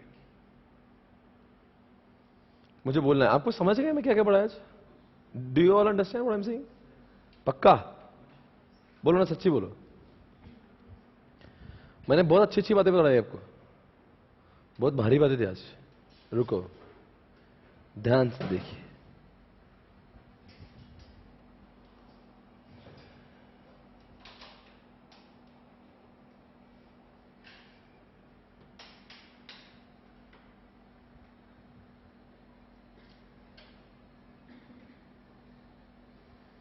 एक 123 सेक्शन जो है, 100 एंड कौन सा है अभी, बस एक मुझे 5 मिनट पढ़ाने दो। 123 सेक्शन, जिसमें अगर मैं पढ़ाऊंगा तो मेरा बहुत कुछ बराबर हो जाएगा। मैंने आपको 123 पढ़ाया, कुछ कुछ पढ़ा और कुछ रहा हुआ है, पर जो पढ़ा है मुझे यहां से पढ़ना जरूरी है कि वो आपको समझा है कि नहीं। एक बार चेक करते हो कि डिविडेंड शैल बी डिक्लेयर्ड और paid by company for any financial only out of, क्या लिखा है? अरे आउट ऑफ क्या लिखा है? Out of profits of the company for that year arrived at after providing what? ठीक है, depreciation according with provision of section 123 sub section 2। इतना ही बोलना है। किस पे देना चाहिए आपने? 100 रुपए प्रॉफिट कमाया, प्रॉफिट बिफोर डेप्रिसिएशन, 20 रुपए डेप्रिसिएशन आया, अब कितना बचा? 80 रुपए। तो जो भी जाएगा डिविडेंड वो 80 रुपए भी जाएगा। Out of the profits of the company for any previous financial year or years arrived at after providing for depreciation in accordance with the provision of that subsection and remaining undistributed or out of both। अब मुझे बताओ क्या लिखा है? अब की बार लिखा है प्रीवियस, समझा क्या? आप बोले सर ए और बी में क्या फर्क है? अरे ए में लिखा था करंट, नहीं समझा? एक बात पूछूं क्या आपको, बहुत भारी बात पूछूंगा। डिविडेंड कब डिक्लेयर होता है? होशियार बच्चा जवाब देगा 2016-17। ये साल का डिविडेंड कब जाएगा? सोच के जवाब देना। ये साल कब खत्म होगा? और इसके जनरल मीटिंग कब होगा बाद में? ये तो मार्च के बाद में ही होगा। तो हम लोग इमेजिन करते हैं एक जुलाई वाली डेट, 30 जुलाई 2017, समझा क्या? तो इस दिन जब जनरल मीटिंग होगा तब ओआर पास करना पड़ेगा। इस दिन जो डिविडेंड दे रहे आप वो कौन से साल का दे रहे? 16-17, समझा क्या? तो करंट ईयर कौन सा माना जाएगा? 16-17। और प्रीवियस ईयर कौन सा माना जाएगा? तो जब आप इस तारीख को जब डिविडेंड देते हो ना, एक तो 16-17 के प्रॉफिट में से देते हो, या तो 15-16 के प्रॉफिट में से, या फिर दोनों को यूज करके। तो are you able to understand current year और प्रीवियस ईयर क्या? करंट मतलब अभी करंट ईयर मतलब वैसा करंट ईयर नहीं हो। भले आप मीटिंग बाद में ले रहे हो, मीटिंग तो इस दिन के लिए, पर मीटिंग कौन से साल के लिए हो रही है? 16-17 के लिए हो रही है। समझ में आ रहा है? तो 16-17 का साल होगा करंट ईयर और 15-16 का साल होगा प्रीवियस ईयर। इसमें तो कोई कंफ्यूजन नहीं ना आपको? हाँ जी। Out of money provided by कौन? अरे बोलो ना भाई, सीजीएसजी मैंने बोला ना। पर एक बात है, ये जो बी वाले पॉइंट में प्रीवियस फाइनेंशियल ईयर और ईयर्स क्यों लिखा है? सर मान लो कि अभी जमा पूंजी तो 15-16 की भी हो सकती है, 14-15 की भी हो सकती है, समझो ये 16-17 है, उसको छोड़ के आपने जमा पूंजी कभी की हो। तो मैंने आपको 3 चीजें बोल दी। प्रॉफिट कहां से आएगा डिविडेंड? एक तो इस साल का प्रॉफिट, एक तो पुराने सालों का प्रॉफिट, फिर वो कोई भी साल का हो सकता है, और तीसरी बात central government and state government. Transfer to reserve के बारे में क्या बोलना है? करना जरूरी है क्या नहीं जरूरी है? अरे बोलो ना, यहां पे शाल आएगा क्या मे आएगा? अ कंपनी में बस में, और वो भी करना तो कितने percentage? At their own description before the declaration of any dividend in any financial year transfer such बोलते मतलब क्या? वो कंपनी का निजी मामला है। For that financial year as it may consider appropriate, मतलब क्या रे भाई? जितना उनको ठीक लगता हुआ था। Therefore, the company may transfer such percentage of profit of reserve before, क्या समझा क्या? डिविडेंड देने से पहले। मतलब 100 रुपए मेरे पास बचे हुए, तो उसमें से 30 रुपए रिजर्व में डालू या 40 रुपए डालू या डालू ही नहीं, वो मेरे कंपनी का अपना। सच ट्रांसफर इज नॉट मैंडेटरी। तो जब भी हम ऐसा पढ़ते हैं ना बुक से पढ़ने का मतलब क्या है? अगर मैं बुक से नहीं पढ़ा रहा हूं तो होता क्या फिर? आपको कॉन्फिडेंस कब बढ़ता है कि भाई किताब में जैसा लिखा है हम जो पीपीटी में पढ़ रहे हैं, बोलो ना, तो सेम तो आपका कॉन्फिडेंस लेवल भी लेना है। आपको लगेगा डबल हो रहा है, डबल नहीं हो रहा है। अगर मुझे लगा एग्जैक्टली वैसा ही कॉपी तो मैं नहीं पढ़ूंगा, पर ऐसा पढ़ूंगा अगर उधर लिखा, तो आपके मन में भी टैली होना चाहिए कि मैंने जो पढ़ा है वो सेम टू सेम है, तो आपको ये फिर घर पे जाके और पढ़ने की जरूरत नहीं पड़ेगी। वैसे declaration of dividend out of cumulative profits, मैंने बोला था ना दो चीज, इधर देखो मेरे पास। आज जब स्टार्टिंग में मैं पढ़ा रहा था, एक तो पहले तो प्रॉफिट आपने इस साल के प्रॉफिट से देना चाहिए, और नहीं तो आपने कहां से देना चाहिए? तो पिछले साल के प्रॉफिट से दोगे तो आपको 4 कंडीशन फॉलो करना पड़ेगी जो रूल्स में लिखी है। पर अभी तक मैंने रूल्स आपको पढ़ाए क्या? नहीं पढ़ाए। अभी तक मैंने रूल्स आपको पढ़ाए, इसलिए मैंने 3 वाली बातें, कहां है 3, इसलिए 3 वाली बातें, और इसीलिए 3 वाली बातें मैंने आपको पढ़ाई। अभी पढ़ाऊंगा नहीं, इसका रीडिंग कब करूंगा मैं? जब कल मैंने आपको ये समझा गया, ये रूल जब मैं पढ़ाऊंगा तो कल मैं समझाऊंगा ना, अभी तो मैं समझाऊंगा नहीं उसको, ठीक है। अब पर ये जो 4th वाली बातें मैंने आपको पढ़ाई है, अब जल्दी से बताओ, depositing of amount of dividend कितने दिन में डिपॉजिट होना चाहिए? और जल्दी बोलो यार, 5 दिन में कहा जाना चाहिए उसने? Schedule bank. और 5 दिन में नहीं गए तो सर 5 दिन में जाना ही चाहिए। और 5 दिन में जाने के बाद में 30 दिनों के अंदर कहा जाना चाहिए? From the date of declaration उस आदमी के अकाउंट में क्रेडिट होना चाहिए, बराबर ना? और अगर 5 दिनों के अंदर इन्होंने कौन से बैंक में रखना चाहिए? शेड्यूल बैंक में। तो मतलब 1 तारीख को डिविडेंड डिक्लेयर हुआ, 5 तारीख को सेपरेट अकाउंट में जाएगा, और 1 तारीख से लेकर 30 दिनों के अंदर उस आदमी के अकाउंट में पैसा क्रेडिट हो जाएगा। In terms of section 123 subsection 4, the amount of dividend including the interim dividend. हे भगवान, आप इंटरिम डिविडेंड क्या होता है रुकिए, मैं आपको बाद में पढ़ाऊंगा, अभी सिर्फ याद रखो मैंने इंटरिम बोला है। इंटरिम डिविडेंड से शॉर्टकट में पढ़ा दो। अभी 2 जनरल मीटिंग के बीच में जो डिविडेंड डिक्लेयर होता है उसका नाम इंटरिम डिविडेंड होता है। और जो जनरल मीटिंग में डिक्लेयर होता है वो उसको बोलते हैं फाइनल डिविडेंड। दूसरी बात सुन लेना, final dividend is always proposed by board, approved by share holder. Interim dividend proposed by board, approved by board. पर पहली बात तो आप बताओ, 2 जनरल मीटिंग के बीच में इंटरिम डिविडेंड निकालने की जरूरत क्या है? कभी कभी आप सुपर एक्साइटेड, कंपनी के बोर्ड इतने एक्साइटेड हो जाते हो, इतने एक्साइटेड, उनको समझ नहीं आता कि आप क्या करूं क्या नहीं। ओ माय गॉड इतना पैसा बच गया, तो क्या करता है, उनको इतनी भी सब्र नहीं, इतना भी सब्र नहीं, कितना कि जनरल मीटिंग में आएंगे तब डिक्लेयर करूंगा। अब उनको क्या लग रहा, मैं कब बोलूं कब नहीं। कभी कभी होता है ना, खुशी बोलने की आदत होती है, तो इतना मान लो पहले 2 क्वार्टर में बहुत पैसा बच गया था, अब क्या इच्छा हो रही है आपकी? जरूर डिविडेंड, क्योंकि आपको जिस दिन आप डिविडेंड इंटरिम डिक्लेयर करोगे प्राइस आपकी, तो इसलिए लोग इंटरिम डिविडेंड भी डिक्लेयर करते हैं। बताओ फाइनल में और इंटरिम में फर्क क्या है? कौन सा 2 जनरल मीटिंग के बीच में होता है और कौन सा जनरल मीटिंग में होता है? फाइनल। और एक सवाल मैं पूछूंगा, फाइनल डिविडेंड को प्रपोज कौन करता है? Board of director. अप्रूव कौन करता है? Share holder. और इंटरिम डिविडेंड का अप्रूवल भी और प्रपोजल दोनों भी कौन करता है? समझ में आ रहा है क्या? वैसे होता है। पर इंटरिम डिविडेंड के ऊपर मुझे और भी बहुत कुछ पढ़ाना है, पर यहां पे आदेश ने बोला क्या लिखा है? Including interim dividend shall be deposited in schedule bank in separate account within what, come on everybody, 5 दिन। ये क्या लिखा है? This subsection shall not apply to किसको? गवर्नमेंट कंपनी अर्थात आईआरसीटीसी अर्थात भेल अर्थात सेल, ऐसे सारे कंपनियों को डिविडेंड डिक्लेयर करने के बाद में 5 दिनों के अंदर शेड्यूल बैंक में डालने की जरूरत नहीं है। समझ गए? अब ठीक है, गवर्नमेंट कंपनी की सहूलत दी है, आगे बढ़ेंगे। इसने आपको गवर्नमेंट कंपनी समझती है in which entire paid of capital was is held by central government और बाय स्टेट गवर्नमेंट और गवर्नमेंट और सेंट्रल गवर्नमेंट एंड व्हाट। एक तो गवर्नमेंट कंपनी किसको बोलते हैं? एक तो पूरा सेंट्रल गवर्नमेंट, या तो पूरा स्टेट गवर्नमेंट, या तो आधा स्टेट आधा सेंट्रल, मतलब दोनों का मिलावट भी हो सकता है। ऐसी सारी कंपनी को क्या जरूरत नहीं है?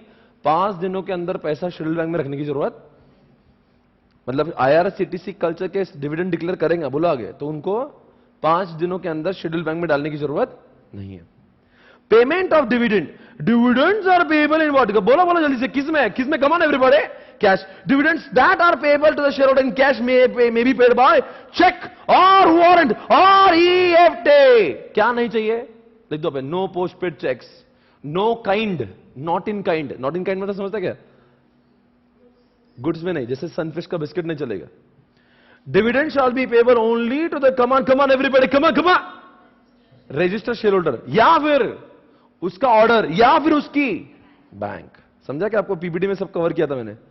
अरे बोलो, द अबव प्रोविजो है द, नहीं ये नहीं, यहां पे nothing in subsection 5 of section 123 shall prohibit the capitalization of a profit or reserve of a company for the purpose of issuing fully paid up bonus shares or paying up any amount for the time being unpaid or any shares held by the members of the company। अब ये जो point है उसमें क्या लिखा है? समझा क्या लिखा है? क्या लिखा है? नथिंग इन सबसेक्शन 5, क्या लिखा है? Subsection 5 of 123 shall prohibit the, क्या लिखा है? अरे बोलो, मतलब कि ये सेक्शन ये नहीं कह रहा है कि आप बोनस शेयर्स इशू नहीं कर सकते। आपने कभी रिजर्व्स को कैपिटलाइज करना समझा है कहीं? आप बैलेंस शीट आपको समझती है क्या? बैलेंस शीट में, अगर आपकी बैलेंस शीट में ऐसा लिखा है कि आपका 1 करोड़ का शेयर कैपिटल है, कितने करोड़ का, और आपने 1:1 बोनस दिया, तब कितने का हो जाएगा? वो 2 करोड़ का हो जाएगा। पर 1 करोड़ बढ़ाएंगे तो कैसे कम करना पड़ेगा ना। तो आपको पता होगा वो रिजर्व में से माइनस होता है, तो उसकी एंट्री कैसी तो क्या है? Reserves account debit to share capital account, बराबर ऐसा होता है। ये बोनस का एंट्री है, तो उसको बोलते कैपिटलाइज करना। किसको कैपिटलाइज करना? तो बोलते ये सेक्शन ये नहीं बोल रहा है कि आप बोनस इशू नहीं कर सकते हो। वो बोल रहा है ना, पहले क्या बोल रहा है कि आपने किस में इशू करना चाहिए? कैश में इशू करना चाहिए, चेक में करना चाहिए एंड ऑल दैट। पर वो बोलता है ये बोनस शेयर्स अपना अलग पॉइंट है। मतलब ऐसा नहीं कि हमेशा तुमने लोगों को जब भी देना हो कैश में देना चाहिए। अगर डिविडेंड देना है तो डिविडेंड की बात कर रहा है कैश में, पर अदरवाइज अगर आपको ऐसी खुशी खुशी बोलो ना बोनस शेयर देना है तो दे सकते हो। पर जब डिविडेंड के नाम पे कुछ दे रहे हो तो वो कैश और चेक में होना चाहिए, एनईएफटी में होना चाहिए। पर आप बोलेंगे स्व खुशी मुझे इच्छा है कि मैं 1:2, अभी विप्रो ने कितना बोनस शेयर दिया है तो 1:1 देगा, 1:2 देगा, तो वो कितना, वो उसके बारे में नहीं, आप बोनस शेयर कितना भी दे सकते हो। भाई किसकी बात है? जब आप डिविडेंड की बात कर रहे हो तो डिविडेंड आपको कैश में देना है, चेक में देना है गाइस, कम ऑन। और किस में नहीं देना? काइंड में देना। पर क्या बोल रहा है, अगर आपको बोनस शेयर देना है तो bonus share is all together different matter. Dividend वाला ये पॉइंट ये नहीं कह रहा है कि, मतलब क्या, ये डिविडेंड का ये सेक्शन ये नहीं कह रहा है कि आप बोनस इशू नहीं दे सकते हो। आपको बोनस इशू देना तो दे दो, because bonus issue is different and dividend is different, ऐसा उसका मतलब है। देखो ना, इसलिए वापस पढ़ दो। नथिंग इन सबसेक्शन 5, जिसकी इंग्लिश अच्छी समझ के लो, of section 123 shall prohibit for the capitalisation of profit. मतलब कैपिटलाइज कब करते हैं हम लोग? बोनस। मतलब ये सेक्शन बोनस इशू करने को प्रोहिबिट नहीं करता। Of a company for the purpose of issuing, क्या लिखा है? बोनस। मतलब अगर आपको लिखना है तो बोलेंगे यह सेक्शन, क्या बोलो ना, लिखो दिस सेक्शन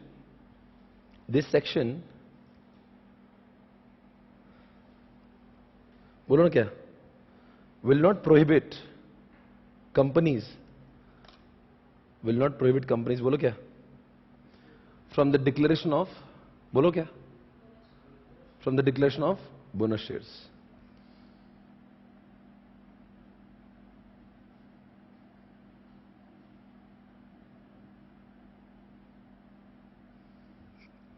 इलाज के 2 पॉइंट पढ़ा दूं, 2 मिनट में खत्म कर, पढ़ाओ क्या? 2 मिनट देंगे। Prohibition on declaration of dividend पढ़ो क्या मैं? अरे बोलो ना। प्रोहिबिट मतलब देना क्या नहीं देना? नहीं देना। वहां पे सेक्शन 73 दिख रहा है क्या? अंडरलाइन करो। 74 दिख रहा है क्या? लिखा है 73 में? Prohibition on the acceptance of deposit from public, and 74 में लिखा है repayment of deposit, repayment of deposit. अब मैं क्या बोल रहा है? अगर मैंने विप्रो हूं मैं और मैंने लोगों से डिपॉजिट लिए और वो डिपॉजिट का दिन आ गया, ड्यू हो गया, फिर भी मैं डिपॉजिटर्स का डिपॉजिट रीपे नहीं कर रहा हूं, उसके इंटरेस्ट रीपे नहीं कर रहा हूं, तो फिर मुझे कोई हक नहीं किस बात का कि मैं डिविडेंड डिक्लेयर करूं। आप सोचो ना, जब लोगों का डिपॉजिट मैं दे नहीं रहा हूं बस, और अब मैं डिविडेंड की बात कर रहा हूं, मतलब मैंने लोगों के से जो पैसा लिया उधारी पे वो तो चुका नहीं रहा हूं, और मैं क्या कर रहा हूं? अपने घर पे दिवाली मना रहा हूं। Try to understand. अपने घर पे दिवाली कब मनती है? जब बाहर वालों से पैसा देने का जो बच गया तो हम लोग उसमें जल्लोश करेंगे। आप क्या कर रहे हो? बाहर वालों बोले तेरा पैसा नहीं देंगे, तो कौन होता है पैसा, और उसके पैसे नहीं दे रहा, ठीक है, और जो तुमने पैसा जमा करे वो अपने घर वाले में ले ले, तू डिविडेंड ले। अरे तू डिविडेंड कब देगा?